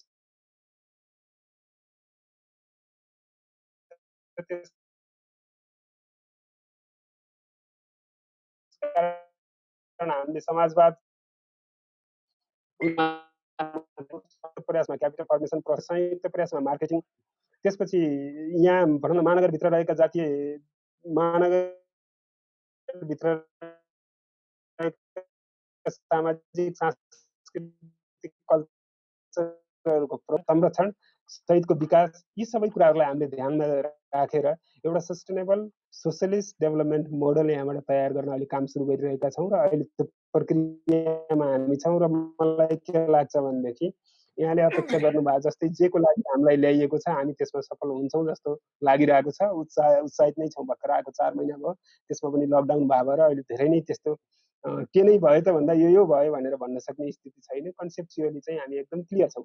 अब पोखरा महानगरपालिकाले के गर्दैछ त भन्नुहुन्छ भनेदेखि पोखरा महानगरपालिका चाहिँ कस्तो डाइरेक्सनमा बढ्दैछ भने महानगरपालिकाको रूपान्तरणको लागि 1 नम्बर फोर्स भनेको जनशक्ति हो भन्ने कुरा पोखरा महानगरपालिकाले बुझेको छ र त्यही अनुसार यहाँ रहेका एकाडेमिक इन्स्टिट्युसन्सहरू जुन पोखरामा एकाडेमिक इन्स्टिट्युसन हुनुहुन्छ उहाँसँग मेमोरेन्डम अफ अन्डरस्ट्यान्डिङ साइन गरेर त्यहाँको जनशक्तिलाई कसरी प्रयोग गर्ने र त्यहाँका यहाँ भइरहेका एकाडेमिक इन्स्टिट्युसनलाई कसरी सपोर्ट गर्न सकिन्छ र त्यहाँको एक्सपर्टिजलाई महानगरको पक्षमा कसरी लिन सकिन्छ भनेर सम्भवतः अब यहाँले भन्नुभयो फेडरल मिनिस्ट्री अफ फेडरलसँग र काठमाडौँ महानगरसँग यहाँको सम्झौता भएर काम गर्दैछु भन्नुभएको छ। हामीहरूले यहाँ भएका सबै इन्स्टिट्युसन्सहरूलाई रिकगनाइज गरेर ती इन्स्टिट्युसन्सहरूसँग सहकार्य गर्ने गरी MOU सिग्नेचरको एकदम अन्तिम उसमा छ र धेरै नै छिट्टै चाहिँ त्यहाँको जनशक्तिलाई महानगरको पक्षमा सदुपयोग गर्ने र महानगरले पनि त्यहाँको अगाडि बढिँदैछ। यसरी हेर्दाखेरि अब के देखिन्छ पोखरामा भनेदेखि एकदमै ठुलो जनशक्तिलाई चाहिँ महानगरले परिचालन गर्दैछ अथवा ठुलो जनशक्तिको सहयोग महानगरले पाउँदैछ भनेर भन्न सक्ने स्थिति चाहिँ निर्माण भएको छ। सहकारी अत्यन्तै महत्त्वपूर्ण र गौरवको क्षण हुनेछ।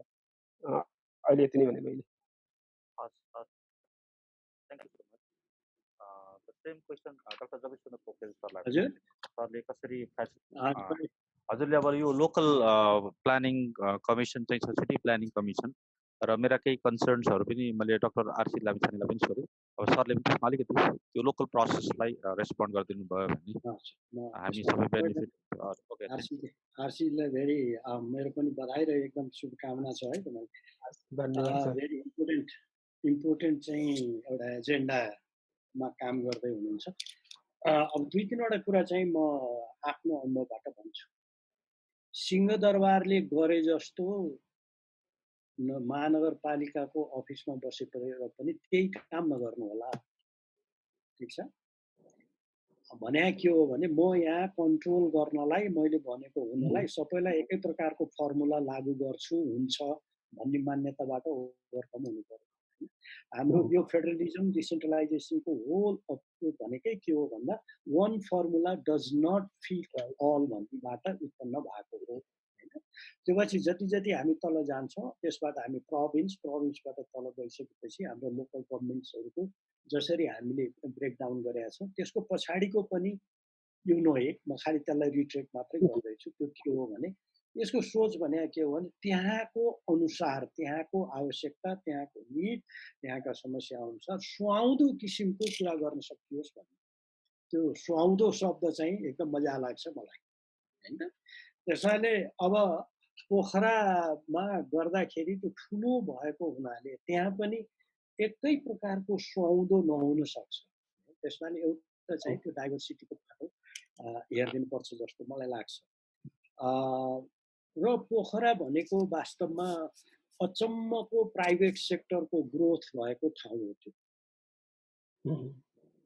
नेपालको प्राइभेट सेक्टरहरूको ग्रोथ भएको ठाउँ हेर्ने हो भने सायद काठमाडौँभन्दा पनि बढी पोखरामा गएर हेर्दा देखिन्छ भन्ने मलाई लाग्छ।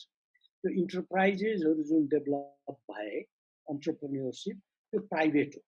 त्यसैले हामीले स्टेटको रोल र हामीहरूको समाजवादी उन्मुख र तपाईँको मिन्स अफ प्रोडक्सनमाथि गाइडेन्स कन्ट्रोल रेगुलेसन जे भन्नु त्यो गर्दाखेरि यो स्पिरिट मर्न दिनु हुँदैन। त्यहाँको होटेलहरू त्यहाँको टुरिज्मको जुन ग्रोथ भयो त्यो सरकारले गरेको होइन, त्यो सबै प्राइभेट सेक्टरले गर्यो है। र त्यो स्पिरिट जुन हो त्यो भने केसँग सम्बन्धित हुन्छ भन्दाखेरि प्रपर्टी फ्रिडम र तपाईँको आफ्नो क्यापासिटी अनुसार ग्रो गर्न पाउँछु भन्ने फिलिङबाट हुन्छ। त्यो फिलिङ मर्न नदिनु होला, नत्र पोखराको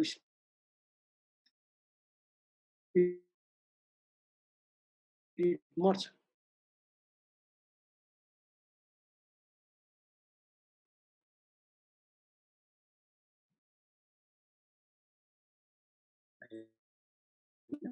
त्यसमा पनि त्यो ठाउँमा र त्यो उसमा हुनुहुन्छ। अब रहेको कुरा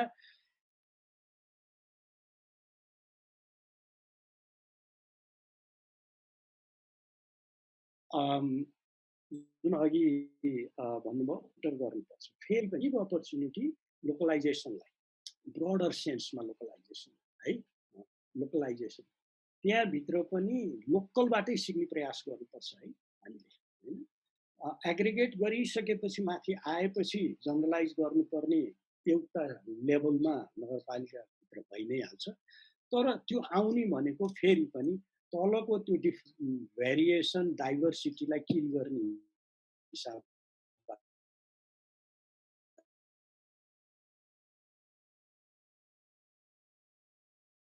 हुँदैन भन्ने मलाई दोस्रो किनभने दोस्रो पोइन्ट चाहिँ that life cycle theory almost in everything, even in plans, even projects, even their implementation, and this concept of learning, the life cycle ma bhannu bhayo tapaile learning. There is a lot of things to learn.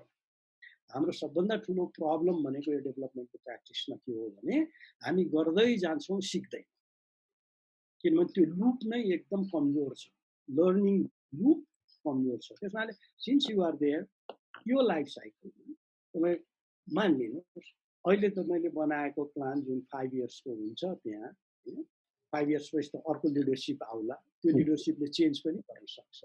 त्यसैले what you should be is that kind of flexibility learning त्यही भित्र embed गर्नुहोस्। ताकि अहिले भएका गरेका कुराहरूको राम्रो नराम्रो पक्षबाट पाठ पढेर फेरि नेक्स्ट स्टेजमा गर्दा त्यसलाई टोटल्ली फ्याँक्ने होइन कि त्यसमाथि बिल्ड गर्ने अपर्च्युनिटी दिनुपर्छ भन्ने मलाई लाग्छ। त्यसनाले दिस इज यो लाइफ साइकल लर्निङ कुरा जुन हो एकदमै इम्पोर्टेन्ट। र दोस्रो चाहिँ यो जुन प्राइभेट एन्ड इन्डिपेन्डेन्ट इन्स्टिट्युसन्सहरूसँग जुन partnership learning, I think that's a very good approach, very good approach. तर त्यसमा फेरि पनि के कुरो चाहिँ ख्याल गरौँ भन्दा यो पार्टनरसिप भनेको प्राइभेट सेक्टरसित नि हो भन्नुपर्छ। खालि पब्लिक इन्स्टिट्युसन्सहरू मात्रै होइन कि प्राइभेट इन्स्टिट्युसन्सहरूसँग हुन्छ। के को लागि हो भन्दा दे कम्प्लिमेन्ट इच अदर भन्नु, ठिक छ। त्यसमा I think this is very good part. पार्टनरसिपमा जान्छौँ भने ब्रोडली आई थिङ्क यो राम्रो हुन्छ। Otherwise it's a good. Thank you. हस्, मैले यही रोकेँ। हस् हस् हस्, थ्याङ्क यू सर। सर हाम्रो खास अब एक त भइसक्यो, तर सरहरूसँग मैले पर्मिसन लिन चाहेँ। हामी अर्को 10 देखि 15 मिनट जान सक्छौँ सर? यहाँ हाम्रो प्रश्नहरू चाहिँ केही आइरहेको छ। Yes, we can go. I'm fine. Thank you sir. कसैले ह्यान्ड रेज गरेर सोध्न सक्नुहुन्छ, अथवा म चाहिँ यहाँ अब केही क्वेसनहरू आएको चाहिँ म रिड आउट पनि गर्दैछु अहिले। मेरो छ। ए हजुर, हुन्छ हुन्छ म सोधौँ? हजुर, हुन्छ हुन्छ सर। ए मेरो नमस्कार है हाम्रो आशिष सर र डाक्टर जगदीश सरलाई। अलिकति डाक्टर जगदीश सरले छुनुभयो लेबर माइग्रेसनको कुरा। अब त्यसलाई जैसे युथ माइग्रेसन पनि भन्न सकिएला अर्को भाषामा भन्दा। अब हाम्रो आरसी सरलाई एउटा चाहिँ नि उहाँ प्लानर भएको हुनाले अहिले चाहिँ नि पोखरा महानगरपालिकाको अब यो के देखिन्छ भने एक्ज्याक्ट आँकडा त पाइँदैन होइन। विदेशबाट नेपालमा फर्किने युवाहरू प्रशस्त आइरहेका छन्। हाम्रो चाहिँ लेबर माइग्रेन्स भनौँ न त। अब यहाँको प्लानिङले यी युथ माइग्रेन्ट्सहरू देशभित्र अथवा चाहिँ नि भनौँ न नेपालमा फर्कियो भने पर्टिकुलरली पोखरा महानगरभित्र फर्किने युवाहरूको केही आँकडाहरू अनि उहाँहरूलाई चाहिँ कसरी चाहिँ हाम्रो रिइन्टिग्रेसन गर्न सक्छौँ, यसलाई इकोनोमिकली भनौँ न त। अब सोसली त अलिकति त्यो पनि गर्न सक्यो अझ राम्रो। यहाँहरूको केही प्लानमा योजनामा केही कुराहरू सोच्नु भएको छ र वा राख्नु भएको छ, के गर्दै हुनुहुन्छ भन्ने चाहिँ थोरै जानकारी लिनु भन्नु। हजुर, यसपालिको प्लानमा हामीले के राखेका छौँ भने न्यू इनोभेटिभ बिजनेस अथवा न्यू इनोभेसन भनेर युथहरूलाई फोकस गरेर कार्यक्रमहरू ल्याएको छौँ। त्यसपछि अब यो कोरोनाको कारणबाट जब लुज गर्ने युवाहरूको लागि भनेर कार्यक्रमहरू ल्याएको छौँ। हाम्रो एजम्सन के छ भनेदेखि अब पोखरा महानगरपालिकामा यो कोरोना अन्तिम महिन्जेलसम्म चाहिँ करिब 1 देखि 2 लाखसम्मको जनसङ्ख्या रिटर्न हुने जस्तो हामीलाई लाग्छ। 3 लाखसम्म नि जान सक्छ तथ्याङ्कलाई हेर्दाखेरि चाहिँ। तर 1 देखि 2 लाख भनेपछि मोटामोटी 1 लाख मान्छेहरूलाई कसरी उ गर्ने भन्ने हाम्रो एक प्रकारको सोच छ। र त्यसको तयारी नै त नभनौँ, त्यसको लागि चाहिँ मानसिक रूपले महानगर चाहिँ तयार छ। र अहिले अब हामीले भनौँ न अहिले महानगरपालिकाले डाक्टर साहबले एउटा राम्रो शब्द पार्टनरसिप भन्नुभयो। पार्टनरसिपमा 8वटा पब्लिक लिमिटेड कम्पनीहरू र धेरै प्राइभेट सेक्टरसँग पनि कोलाबोरेट गरेर उत्पादनमूलक कामहरू गर्ने भएको हिसाबले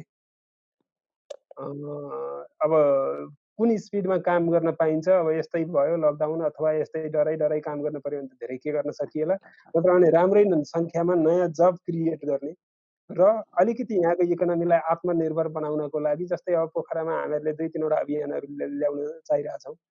पोखरा महानगरभित्र बाहिरको खाद्य वस्तुहरूलाई एकदमै महानगरलाई खाद्य वस्तुमा चाहिँ एकदमै इन्करेज गर्ने अथवा इन्डिपेन्डेन्ट बनाउने, यहाँका युवाहरूलाई चाहिँ सफ्टवेयरमा अलिकति इन्डिपेन्डेन्ट बनाउने, यहाँको कल्चरलाई अलिकति फ्लोरिस गरेर चाहिँ यसको स्कोपलाई अझ बढाउने, यहाँको भनौँ न कल्चर अनि भाषाहरूलाई संरक्षण गर्ने, यस्तो कुराहरूमा चाहिँ हाम्रो प्रशस्त ध्यान गएको छ र त्यही अनुसारको कार्यक्रम छन्।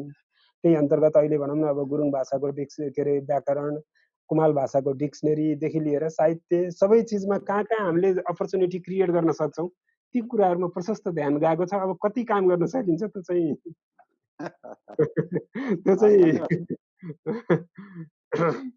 तर हामी टोटल भनौँ न नयाँ गभर्मेन्टको फिल चाहिँ नगरवासीलाई गराउने एकदम पुरा प्रयासमा महानगर लागिरहेछ सर। हस् सर, ल धन्यवाद सर। हस् धन्यवाद सर। त्यसै गरेर हामीलाई केही च्याट बक्समा केही प्रश्नहरू आएको छ, म पढ्न गइरहेको छु। हाम्रो शुभेच्छा अधिकारीजीले सोध्नु भएको छ, we have such a huge number of development agencies, then also we do not feel the change. What should be the people's participation? What and who can fill the gap in between भनेर सोध्नु भएको छ। उहाँले कसलाई भन्ने चाहिँ mention गर्नुभएको छ नि, यो सोध्नु भएको छ। त्यसै गरेर हाम्रो सजल मणि ढितालजी हुनुहुन्छ, उहाँले चाहिँ सोध्नु भएको छ, to what extent do you believe that there needs to be alternative policies for every policy made for public domain? As per my knowledge, this change can start from the language in the existing policies. The language in the existing policies are quite negative, like yesto garnu pardaina khalko, rather than it affirmative language should be used, like I believe it can make a difference to some extent. So यो कुरामा चाहिँ what do you think भनेर चाहिँ उहाँले सोध्नु भएको छ। त्यसै गरेर अर्को सुमित्राजीले चाहिँ आशिष सरलाई एउटा प्रश्न सोध्नु भएको छ, how can we increase awareness in general public regarding planned urbanization and environment conservation to improve urbanization? र अर्को एउटा चौथो प्रश्न चाहिँ राधाकृष्ण लामिछाने सरले सोध्नु भएको छ जगदीश सरलाई, as an expert of regional planning, would you please clear about relevancy of growth axis and growth center under federalism? अहिले यो प्रश्नहरू हामीले लियौँ सर। कहाँबाट सुरु गरौँ डाक्टर साहबबाट? हजुर यो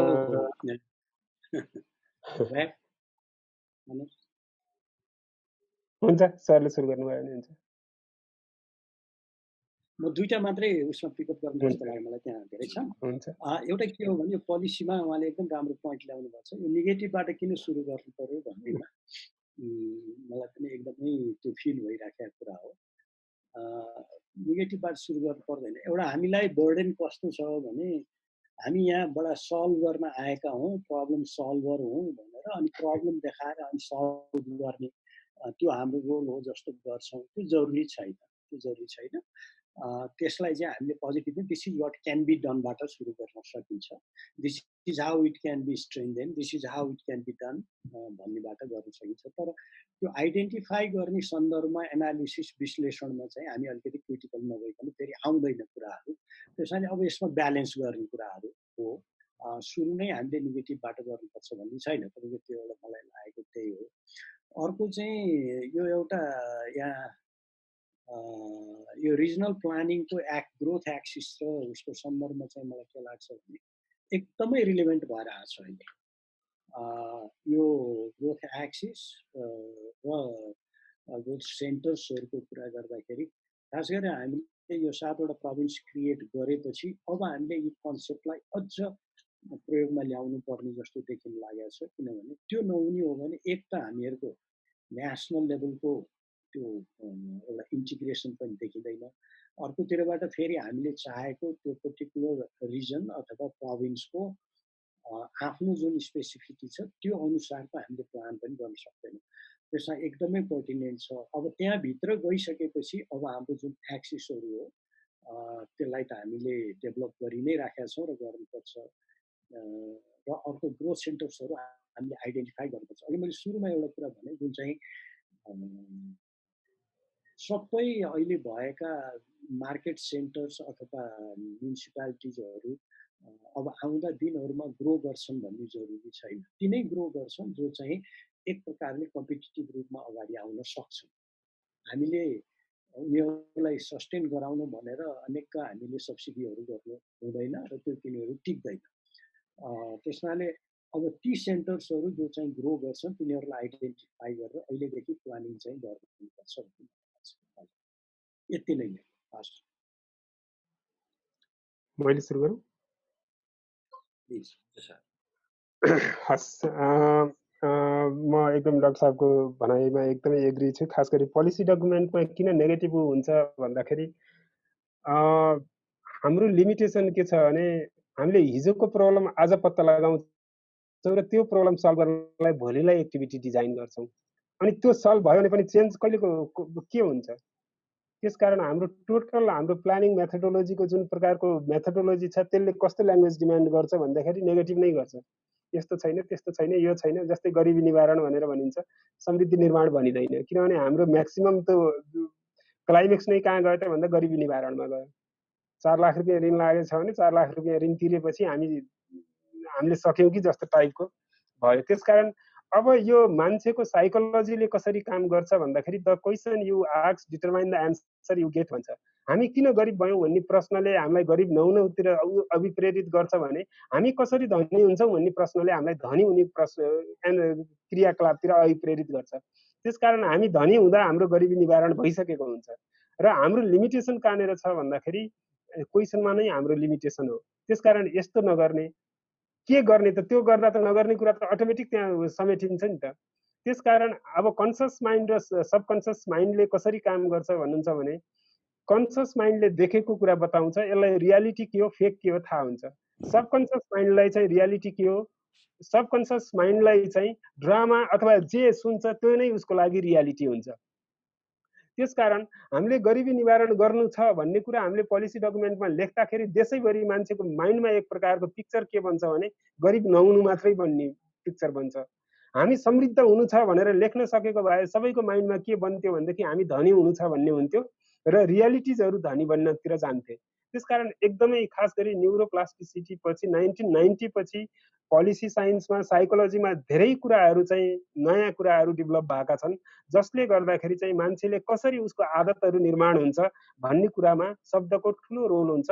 र सोसल कन्स्ट्रक्सन थ्योरीले के भन्छ भने the words create the world, शब्दले नै संसार निर्माण गर्दछ। त्यसकारण यदि हामीले समृद्धिका शब्दहरू खेलायौँ भने हाम्रा आदतहरू पनि समृद्धि हुन्छन्, हाम्रा आनी बानी रहन सहन पोलिसी काम सबै समृद्धितिर हुन्छन्। हामीले एकदमै गरिबीका शब्दहरू खेलायौँ भने हामी गरिब नै रहन्छौँ। त्यसकारण यसको तपाईँले जुन उठाउनु भयो नेगेटिभ ल्याङ्ग्वेजहरू छ, वास्तवमा एकदमै ठुलो साइकोलोजिकल मिनिङ छ यसमा। नेपालमा एकदमै कम अध्ययन भएको छ। पोजिटिभ साइकोलोजी मार्टिन सेलिगमेनले 1995 मा एउटा रिसर्च गर्नुभयो। उहाँले करिब 45,000 रिसर्च जर्नलहरू एनालाइसिस गर्दाखेरि 44,800 रिसर्च जर्नलहरू चाहिँ नेगेटिभ यस्तै कुराहरूको बारेमा लेखिएको थियो भने 200 आर्टिकल मात्र ह्युमन ह्याप्पिनेस अथवा सक्सेसको बारेमा लेखिएको थियो। र क्वेसन के उठाउनु भयो भने मान्छे जिन्दगीभरि सफलता चाहन्छ तर असफलताको कारण किन खोज्छ? हामी विकास चाहन्छौँ तर विकास नहुनको कारण किन खोज्छौँ? त्यसकारण हामी जति पास्ट ओरिएन्टेड हुन्छौँ हामी फ्युचरमा अगाडि बढ्न सक्दैनौँ। यसको ठुलो महत्त्व छ साइकोलोजिकली र प्लानरहरूको लागि पनि यो जस्ताको तस्तै लागु हुन्छ। खास गरी बिजनेस वर्ल्डबाट हामीले सिक्छौँ। बिजनेसम्यानले के गर्छ भने 5 वर्षको प्रोजेक्सन कति हुन्छ भन्ने एन्टिसिपेट गरेर आज एक्टिभिटी डिजाइन गर्छ। तर डेभलपमेन्टमा हामी के गर्छौँ भने पोहोर हामीले कति लस गऱ्यौँ भनेर आउने वर्षको लागि चाहिँ हामी एक्टिभिटी के अरे डिजाइन गर्छौँ, जसले गर्दा 100% एचिभ गर्दा पनि हामी यथास्थितिभन्दा अगाडि जान सक्दैनौँ। त्यसकारण हाम्रो एप्रोच नै हाम्रो सबैभन्दा ठुलो ब्यारियर हो। त्यसकारण यहाँनिर चाहिँ हामीले के कुरा बुझ्नुपर्छ भने हामी भनौँ न एउटा थ्योरी छ, त्यसले के भन्छ भने positive imagination of the future, positive action in the present. व्यक्तिमा कतिखेर उत्साह आउँछ भनेदेखि जतिखेर भोलिको लागि उसले ब्राइट फ्युचर देख्छ तब आज उसलाई चाहिँ उत्साह उमङ्ग आउँछ। त्यसकारण भोलि कस्तो हुन्छ भनेर आज एन्टिसिपेट गर्न सक्यौँ र त्यो अनुसार एक्टिभिटीहरू डिजाइन गऱ्यौँ भनेदेखि चाहिँ हामीले चेन्ज ल्याउन सक्छौँ। त्यसको लागि एफर्मेटिभ ल्याङ्ग्वेज एकदमै जरुरी छ। अर्को प्रश्न तपाईँले के भन्नुभयो, अर्को एकजनाले के सोध्नुभएको छ भने एवेरनेस अथवा यो एवेरनेस खास गरी इन्भाइरोमेन्ट सम्बन्धी र अरू सोसल कोहिजनको एवेरनेस कसरी बढाउन सक्नुहुन्छ भन्ने कुरा सोध्नु भएको छ। यसमा मेरो आफ्नो सिकाइ चाहिँ के छ भन्नुहुन्छ भनेदेखि तपाईँहरू कुन एज ग्रुपको हुनुहुन्छ थाहा छैन मलाई, पञ्चायती व्यवस्थाको अलिकति थाहा छ। पञ्चायती व्यवस्थामा के हुन्थ्यो भनेदेखि काङ्ग्रेस र कम्युनिस्टहरूलाई चाहिँ सुविधाजनक तरिकाले हिँड्न पाइन्थेन र समाजमा काङ्ग्रेस कम्युनिस्ट हुन् भनेर पुलिसले चिन्यो भने जेल लगेर हाल्थ्यो। त्यस्तो बेलामा मेचीदेखि महाकालीसम्म चाहिँ घर घरमा काङ्ग्रेस र कम्युनिस्ट किन भयो होला? के चिजले काम गर्यो होला त्यहाँनिर हेर्नुहोस् त। आज हामी हात धुनुपर्छ भनेर सिकाउन सकिरहेको छैनौँ, प्लास्टिक अथवा फोहोर सङ्कलन गर्नुपर्छ भनेर सिकाउन सकिरहेको छैनौँ, जबकि यत्रो एनजिओ लागेको छ, यत्रो आइएनजिओ लागेको छ, गभर्मेन्टको त्यत्रो पैसा लागिरहेछ। तर त्यति बेला केले काम गरेको थियो होला भनेपछि त्यो अभियान थियो, एउटा पोलिटिकल मुभमेन्ट थियो। त्यसकारण एवेरनेसलाई अभियानमा कन्भर्ट गऱ्यौँ भनेदेखि एकदमै छिटो चेन्ज आउन सक्छ। र समाज विज्ञान कसरी अगाडि बढ्छ भने नियम कानुनले समाजमा जम्मा 20% मात्रै प्रभाव पार्छ, 80% चाहिँ हाम्रो आदत बानी रहन सहन हाम्रो संस्कार मूल्य मान्यताले भर पर्दछ। त्यसकारण कुनै पनि चिजलाई कानुनी तरिकाले हामीले समाधान खोज्यौँ भनेदेखि त्यसको प्रभाव 20% हुन्छ। उदाहरणको लागि जातीय छुवाछुत 2020 सालमा मुलुकै नआएको थियो, तर आज पनि त्यसले हामीलाई सताइरहेको छ। किन भन्दाखेरि हाम्रो संस्कृति हाम्रो मूल्य मान्यतालाई त्यो कानुनले प्रभाव पारेन। त्यसकारण जबसम्म हाम्रो कुनै पनि वातावरण सम्बन्धी जनचेतना होस् अथवा कुनै पनि काम सम्बन्धी नयाँ सिचुएसन क्रिएट गर्ने हो भनेदेखि चाहिँ हामी एप्रिसिएटिभ इन्क्वायरीमा के भन्छौँ भने मल्टिपल रियालिटिज हुन्छ, रियालिटिज को क्रिएटेड हुन्छ, सोसाइटीका सबै रियालिटीहरू चेन्ज गर्न सकिन्छ भनेर भन्छौँ। त्यसको लागि चाहिँ एकदमै म्यासिभ मुभमेन्ट चाहिन्छ, होल सिस्टम एप्रोचमा कुरा गर्नुपर्छ, एकदमै पार्टिसिपेटरी एप्रोचमा कुरा गर्नुपर्छ र सबैको ओनरसिप, सबैलाई डिग्निफाइड तरिकाले सहभागिता गराएर अथवा सबैको आइडियाज र विचारहरूलाई चाहिँ बाहिर आउन दिइयो भनेदेखि चाहिँ त्यसले चेन्ज ल्याउँछ। र मैले सिकेको कुरा चाहिँ के हो भनेदेखि हामीले हाम्रो अभियानलाई प्रवर्धन गर्न सक्यौँ भनेदेखि त्यसले चेन्ज ल्याउँछ। त्यसपछि अर्को एकजनाले के भन्नुभएको छ भने एकदमै धेरै डेभलपमेन्ट एजेन्सिज हुँदाहुँदै पनि किन विकास भइरहेको छैन भन्नुभएको छ। धेरै गाडी भएर गाडी आफै दौडिने ड्राइभरहरू चाहिन्छ र त्यो स्किलफुल ड्राइभर भयो भने मात्रै गाडी दौडिने हो। त्यसकारण आज पनि हाम्रो देशमा नलेज वर्कर्सहरूको भ्यालु एकदमै कम छ, नलेज बिल्डर्सहरूको भ्यालु एकदमै कम छ। जबसम्म नलेज मेकिङ इन्स्टिट्युसन्सहरू फ्लोरिस हुँदैनन् तबसम्म देश विकास हुँदैन। त्यसकारण नलेज बिल्डिङ अपर्च्युनिटिजलाई बढाउनको लागि चाहिँ स्थानीय तहदेखि सङ्घीय सरकारसम्म आज हामीले हेरौँ न बजेट कति छ त भनेर हेऱ्यौँ भनेदेखि चाहिँ तपाईँको एकदमै लो बजेट अर्गनाइजेसनहरू कहाँ छन् त भन्दाखेरि नलेज बिल्डिङ प्रोसेसहरूमा छन्। युनिभर्सिटिजहरूमा भिसी टाइममा नियुक्त हुँदैन, तपाईँको हाई स्कुलहरूमा प्रधानाध्यापकहरू टाइममा हुनुहुन्न। यो देशमा चाहिँ अहिले पनि प्राइमेरी स्कुलका दरबन्दीहरू कति खाली छन् होला, तर अरूको भन्नुभयो भने सेनाको पुलिसको भन्नुभयो भने टाइममै चाहिँ हुन्छ। त्यसकारण सोसाइटीको टोटल प्रायोरिटी यो मैले सरकारलाई मात्रै भनिरहेको छैन, समाजले पनि तिनैलाई भ्यालु गर्छ जोसँग चाहिँ बढी भनौँ न दुःख गरेर पैसा कमाउनेलाई भन्दा जसले इजी मनी गेन गरेको छ। त्यसकारण यी सबै इन्स्टिट्युसनहरूमा हाम्रो गलत क्रियाकलापहरूको प्रभाव परेको छ। अब यिनलाई शुद्धिकरण गर्नको लागि प्रत्येक इन्स्टिट्युसन्सहरूमा चाहिँ नयाँ र इनोभेटिभ कुराहरूलाई प्रवर्धन गर्न सक्यौँ भनेदेखि चाहिँ यी अहिलेकै भएका इन्स्टिट्युसन्सहरूले चाहिँ विकासलाई गति दिन सक्छन्। पर्याप्त मात्रामा संस्थाहरू छन्, नयाँ अब सङ्घ संस्था थप्न त्यति आवश्यक नहोला, तर यी संस्थाहरूलाई चाहिँ यी संस्थाहरूको संस्थागत विकास गर्न जरुरी छ। त्यसकारण हामी आज यहाँ जति सहभागी छौँ हामी सबैले के सोच्नु पर्यो भने मैले गरेको कुन चाहिँ कामले कहाँनिर योगदान दिन्छ भन्ने प्रश्न चाहिँ हामीहरूले सोध्नुपर्छ। त्यसकारण गान्धीजी भन्नुहुन्छ be change you want to see in the world. तपाईँ कस्तो नेपाल चाहनुहुन्छ पहिला त्यस्तो नेपाली चाहिँ म जस्तो चाहन्छु त्यो चाहिँ म पहिला बन्नु पर्यो। किनभने मलाई के थाहा छ भने मैले कसैलाई पनि चेन्ज गर्न सक्दिनँ, मैले चेन्ज गर्ने मलाई मात्रै हो। सो म रेडी छु कि छैन मलाई चेन्ज गर्नको लागि, यति कुरा चाहिँ कन्सियसली आफूले आफूलाई सोध्नुपर्छ। र हामीले आफूलाई सोध्ने प्रश्नले हाम्रो आफ्नो व्यक्तिको रियालिटी, त्यसपछि फ्यामिलीको रियालिटी र सोसाइटीको रियालिटी अनि त्यसपछि कन्ट्रीको रियालिटी बन्ने हुँदाखेरि पहिलो स्टेप आफैले चालौँ। त्यसकारण चिनियाहरूले के भन्छन् भने the miles long journey start from the first step भन्छन्। महात्मा गान्धी भन्नुहुन्छ be change you want to see in the world भन्नुहुन्छ। म दुइटै भनाइबाट प्रभावित छु। त्यसकारण हामीले कति चेन्ज गर्न सक्छौँ त्यो चाहिँ आफूबाट सुरु गरौँ अनि बिस्तारै त्यसको प्रभाव चाहिँ पर्दै जान्छ होला। हस्, धन्यवाद। हस्, धन्यवाद आशिष सर। अब चाहिँ हामी अलमोस्ट एन्डतिर आइसकेका छौँ। केही यहाँ प्रश्नहरू चाहिँ सरहरूले ह्यान्ड रेज गर्नुभएको छ। तारक सर हजुर हुनुहुन्छ भने हजुरले प्रश्न सोध्नु होला सर। ल, धन्यवाद अविनाशजी। हजुर दुईटै डाक्टर साहबहरूलाई नमस्कार। म अलि ढिलो आएको थिएँ, त्यसको लागि चाहिँ क्षमा पाउँ र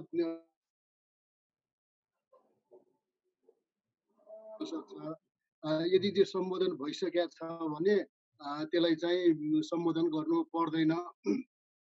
मेरो एकदम भेरी जेनरल क्वेसन छ, यो दुईटै डाक्टर साहबहरूलाई छ। अब यो चाहिँ प्लानिङ र इम्प्लिमेन्टेसनसँग सम्बन्धित छ। अब हामी के सुन्छौँ र भन्छौँ र मेरो अनुभव पनि के देखाउँछ भने हाम्रा कुनै पनि पोलिसी, डेभलपमेन्ट पोलिसी होस् अथवा अरू कुनै पनि पोलिसी र प्लानहरू एकदम उच्च स्तरका छन्, एकदम राम्रा छन् भनिन्छ र मलाई त्यो लाग्छ पनि मेरो आफ्नो अनुभवमा पनि। तर जब हामी इम्प्लिमेन्टेसनको कुरा गर्छौँ अथवा त्यसको रिजल्टको कुरा गर्छौँ डिसअपोइन्टेड लाग्छ। त्यो मैले केबाट त्यसलाई मैले त्यसरी लिएँ भन्दाखेरि चाहिँ अब यो अहिले हाम्रो स्टेट अफ डेभलपमेन्ट भनौँ न, अब यति वर्ष भनौँ अब 2013 सालदेखि नै प्लान डेभलपमेन्ट सुरु भएको लियौँ भने पनि अब यो अवधिमा हामीले जति डेभलप गर्नु पर्थ्यो त्यति गर्न सकेनौँ, जबकि अरू मुलुकहरूले गरे तर हामीले गर्न सकेनौँ। जति बेला यो डेभलपमेन्ट सुरु गर्ने मुलुकहरूले हामीले गर्न सकेनौँ। अब यो त किन यस्तो भयो होला? हुन त दुईटै डाक्टर साहबहरू अब इम्प्लिमेन्टेसनमा मेरो जानकारीमा इम्प्लिमेन्टेसनमा कति बस्नु मलाई थाहा छैन। मेरो जानकारी भएसम्म डाक्टर पोखरेल एनबिसीको भाइस चान्सलर हुनुभयो अनि डाक्टर लामिछाने अब अहिले चाहिँ अब सिटी काउन्सिलको भाइस के अरे चेयर हुनुहुन्छ। त्यसले उहाँको त प्लानिङ मात्रै रोल हो। त्यति हुँदा हुँदै पनि यदि यो जुन अघि मैले राखेको जिज्ञासा plan and policies are very good but implementation disappointing, if you agree with this भनौँ न रिमार्क चाहिँ यसलाई चाहिँ सुधार गर्नको लागि जस्तो डाक्टर पोखरेलले अब के प्रयास गर्नुभयो र किन हुन सकेन, कहाँ न गएर उहाँलाई अप्ठ्यारो पर्यो होला। अनि त्यस्तै गरेर डाक्टर लामिछानेलाई अब if you agree with this remark चाहिँ यसलाई सुधार्नको लागि तपाईँले अहिलेसम्म अब कति 1-2 वर्ष कति हो what you did and in future what is your plan to do भनेको मतलब के भने इम्प्लिमेन्टेसनलाई इफेक्टिभ बनाउनलाई एज ए प्लानरको रूपमा वाट इज योर प्लान? यति छ मेरो जिज्ञासा, भेरी जनरल उसमा।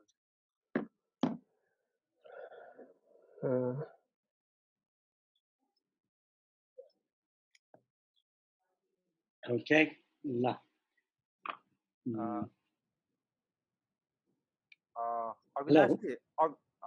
अविनाशजी 2-3वटा कन्सर्नहरू लिएर एकैचोटि गरौँ कि? ए हुन्छ, अब ल्याउनु पर्छ। धन्यवाद तारक सर। तेज सर त्यहाँ तेज सर हुनुहुन्छ हैन?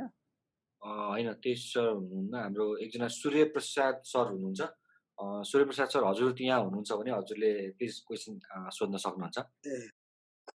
हजुर थ्याङ्क यू भेरी मच। नमस्कार सबैलाई। दुवैजना डाक्टर साहबहरूको एकदम मैले अलि माथि नोट पनि लेखेका थिएँ एकाडेमिक र यो स्कलरली प्रेजेन्टेसनको लागि चाहिँ धेरै धेरै धन्यवाद छ दुवैजना डाक्टर साहबहरूलाई। र अनि मैले जुन कुरा अलिकति गर्न खोजेको थिएँ त्यो भर्खरै तारक सरले पनि त्यही कुरा उहाँले पहिले राखिदिनु भएको हुनाले मैले दोहोऱ्याउनु पर्ने जस्तो ठानिनँ, किनभने हामी कहाँ चाहिँ प्लानिङ डकुमेन्टहरू चाहिँ जति हामीले राम्रो बनाएर पनि एक्जिक्युसनमा आएर त्यसको इम्प्याक्ट आउटपुट पाउने कुरामा हामी अलिक कमजोर भएका छौँ भन्ने कुरामा त्यो दोहोऱ्याउनु, त्यही कुरालाई मात्रै मैले इम्फेसिस गर्दै अब अलिकति आजको सन्दर्भ चाहिँ यो पोखरा महानगरपालिकासँग पनि सम्बन्धित भयो। यद्यपि यो महानगरपालिकालाई हामी नमुना बनायौँ भने अरू महानगरपालिका र अरू अर्बन डेभलपमेन्टलाई पनि यसले काम गर्छ भन्ने सन्दर्भमा डाक्टर आरसी लामिछाने सिटी काउन्सिलको भाइस चेयर भएको हिसाबमा अलिकति केही कुरा राख्न चाहेको के हो भने अब पोखरा ओभरअल डेभलपमेन्टको लागि त गर्नु जरुरी छ, तैपनि अहिले हामीले चाहिँ एउटा टुरिज्म क्यापिटलको रूपमा चाहिँ पोखरालाई अगाडि बढाउन खोजिरहेको सन्दर्भ बढ्दै आएको सन्दर्भ पनि हो। र यो सन्दर्भमा अब यहाँले अघि नै प्रस्तुति गरिसक्नु भएको छ। यहाँ चाहिँ अब रुरल ग्रामीणमुखी चाहिँ वडाहरू पनि छन् र सहरमुखी वडाहरू पनि छन्। पहिला पोखरा नगरपालिका उपनगरपालिका थियो भने पछि चाहिँ लेखनाथ पनि जोडिएपछि पोखरा महानगरपालिका भइसकेपछि यसको चाहिँ क्षेत्र लगभग यसले 80% चाहिँ काशीको चाहिँ पपुलेसनलाई ओगटेको छ। त्यो सन्दर्भमा चाहिँ योभन्दा पहिला कुनै यो पोखरा मेट्रोपोलिटनको मास्टर प्लान बनेको छ कि छैन, अथवा अब बन्दै छ भने अब त्यो बनाउनको लागि चाहिँ मतलब अलिकति के कस्तो किसिमले अगाडि बढिरहेको छ भन्ने एउटा जिज्ञासा छ। तर किनभने यो पोखराको डेभलपमेन्ट जस्तो यसमा पहिला चाहिँ 1972 मै एउटा टुरिज्म मास्टर प्लान बनेको थियो।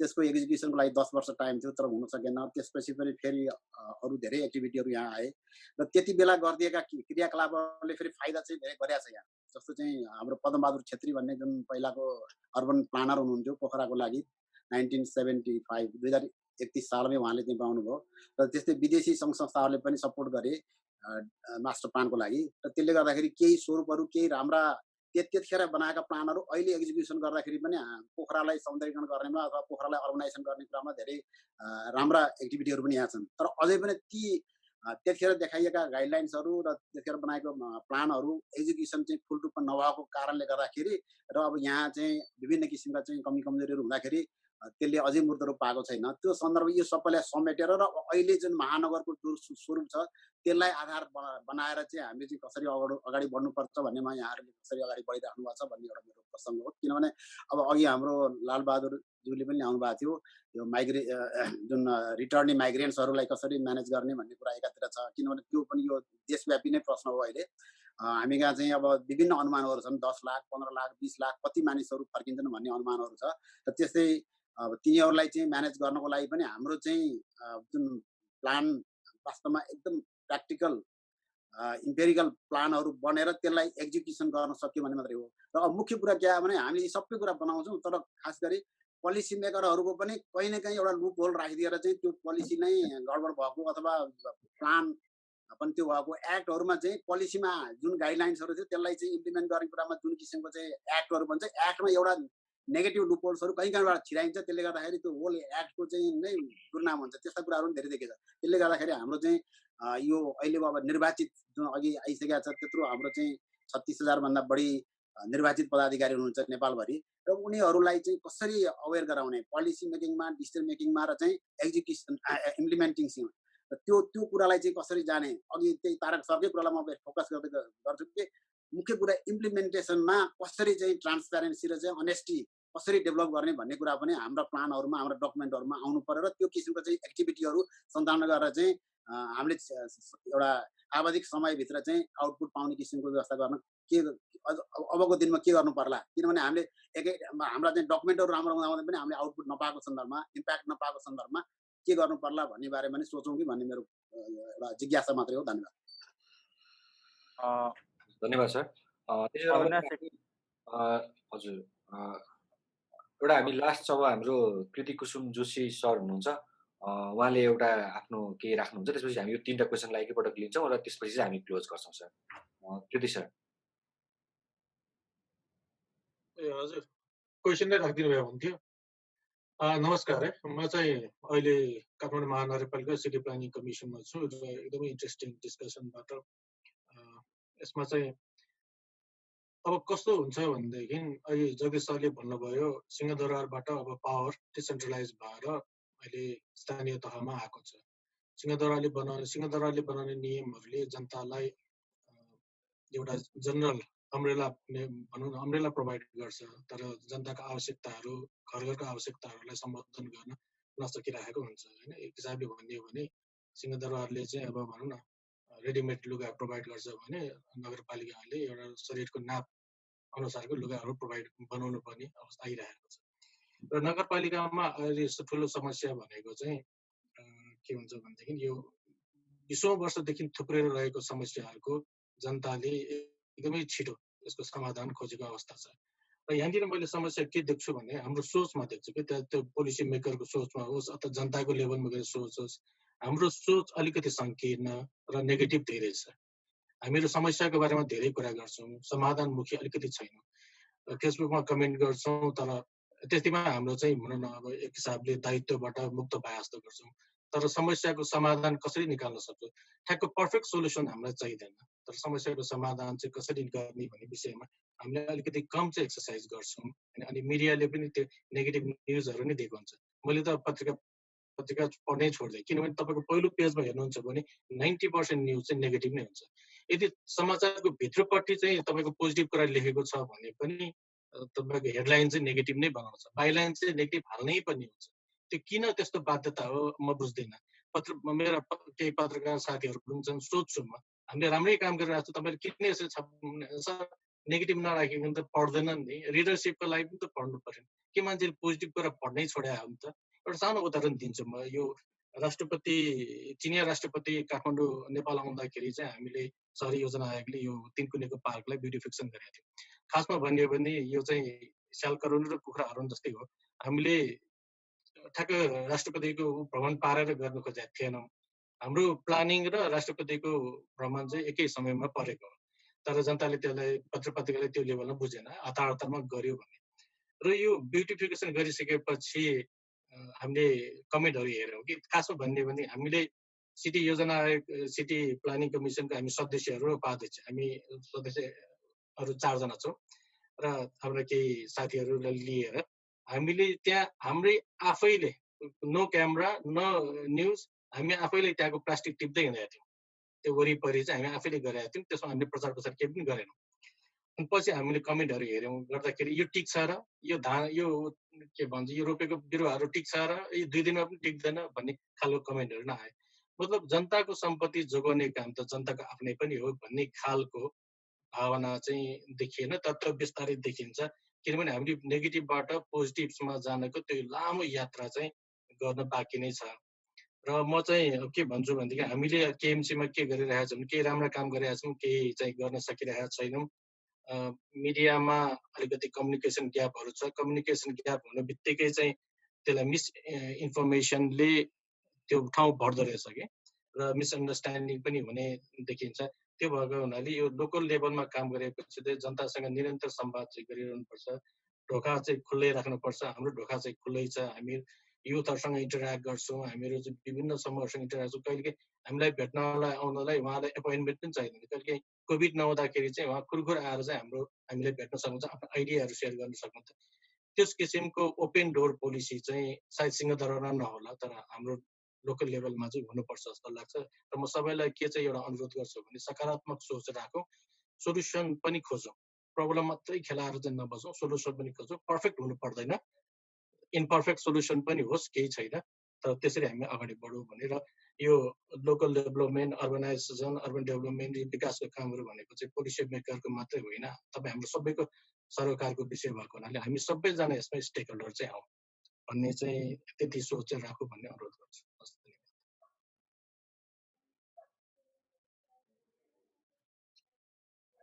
धन्यवाद केतु सर।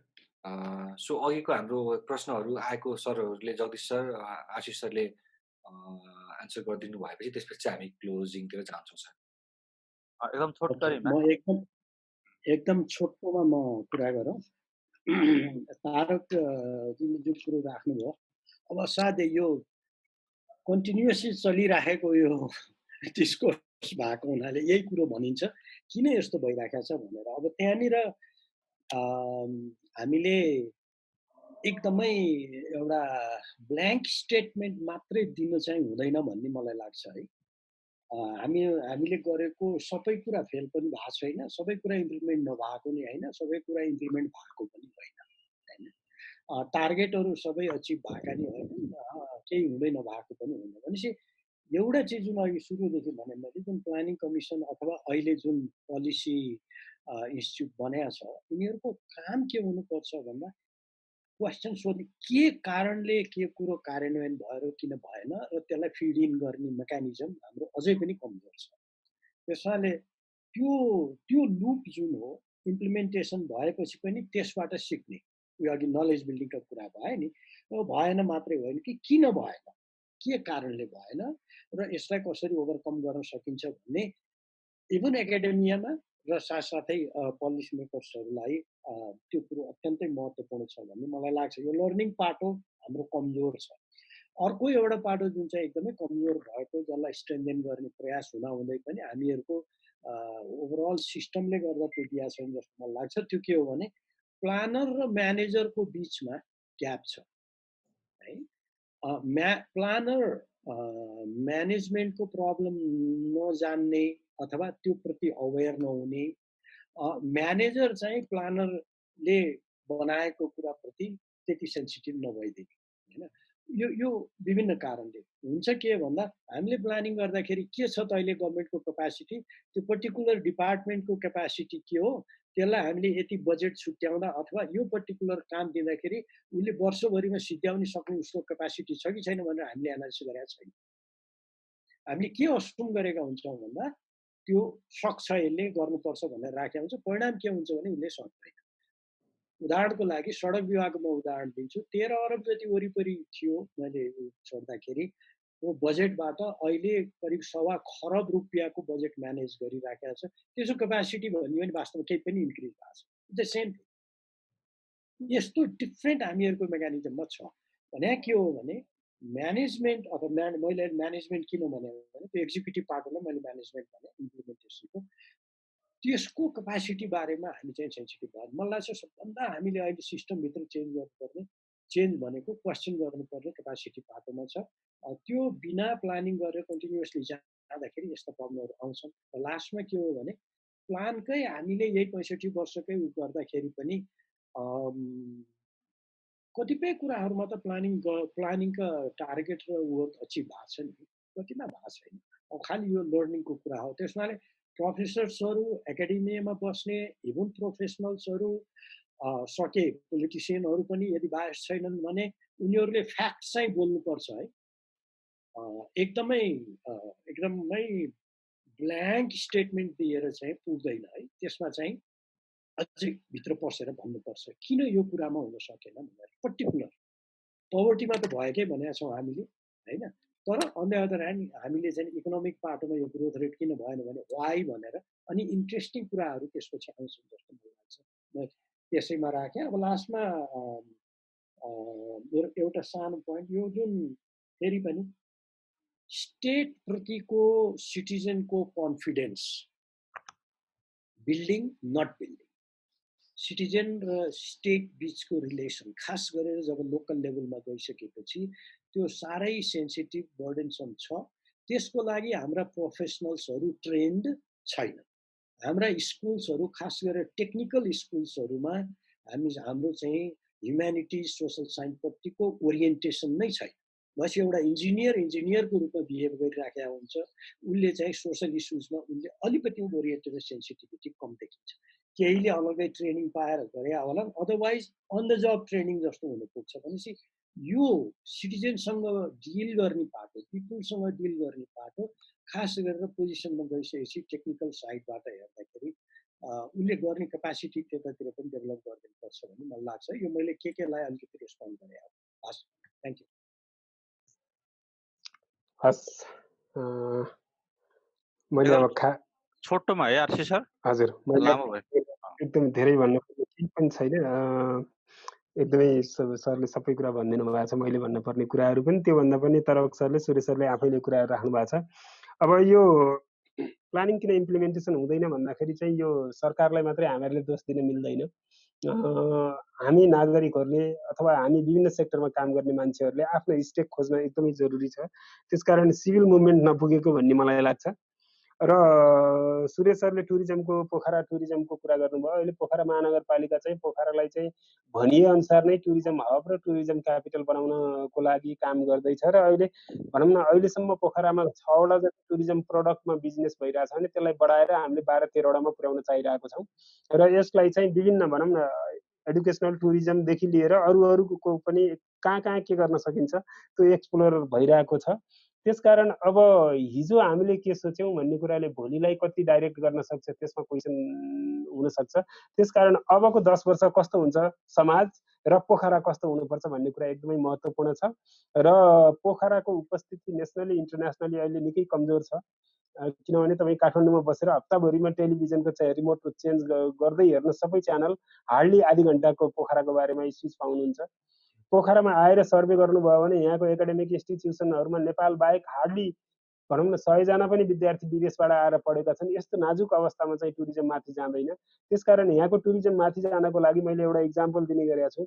दुनियाँमा सिङ्गापुर किन टुरिज्म एकदमै माथि छ भन्नुहुन्छ भने संसारको सबै देशमा गएर सर्वे गर्नुभयो भने प्रत्येक देशको टप लेभलको कुनै न कुनै कर्मचारी सिङ्गापुर आएर कि तालिम लिएको हुन्छ कि पढेको हुन्छ। भन्नाले एकाडेमिक इन्स्टिट्युसनको त्यो पावर हुन्छ टुरिज्म सेक्टरको डेभलपमेन्टको लागि।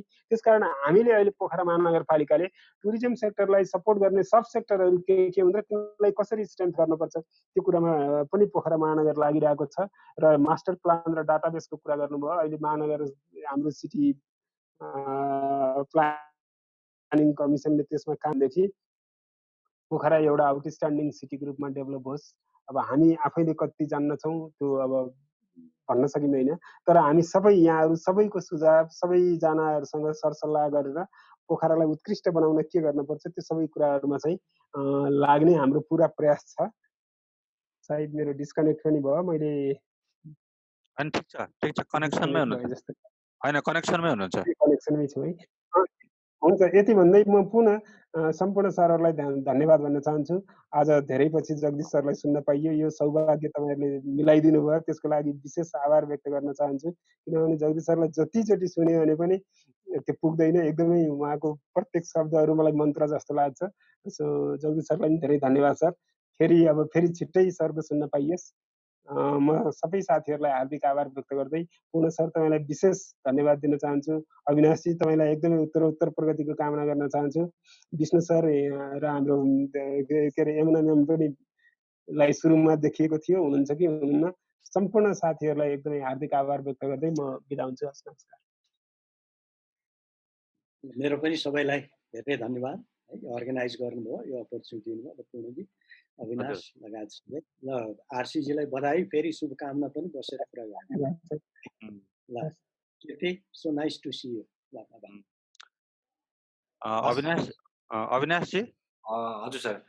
सो फाइनली अब क्लोज गर्दै गर्दा चाहिँ सबसे पहिले चाहिँ हाम्रो यो एमपीपीएम स्कलर्स नेटवर्कको काठमाडौँ युनिभर्सिटीको यो रिक्वेस्ट एक्सेप्ट गरेर हाम्रो आइदिनु भयो जगदीश सर र आशिष सरलाई एकदमै धेरै धेरै धन्यवाद। आज शनिबारको दिन पनि हाम्रो आफ्नो भनौँ न छुट्टीको दिनमा पनि हजुरहरूले यति 2-2.5 घन्टाको समय मिलाइदिनु भएकोमा धेरै धेरै धन्यवाद सरहरूलाई भन्न चाहन्छु। र त्यसै गरेर हाम्रो जो पाहुनाहरू हामीसँग आज धेरै लगभग हामीसँग 70 जना जति जोडिनु भएको थियो, सबैले पनि आज आइदिनु भयो यो डिस्कसनलाई अझै एउटा एनर्जेटिक अलिकति फ्रुटफुल बनाउन सबैलाई चाहिँ म धन्यवाद दिन चाहन्छु। र आउँदो दिनमा एमपीपीएम स्कलर्स नेटवर्कले भोलिको दिनमा यस्तै प्रोग्रामहरू चाहिँ फेरि हामीले ल्याउनेछौँ।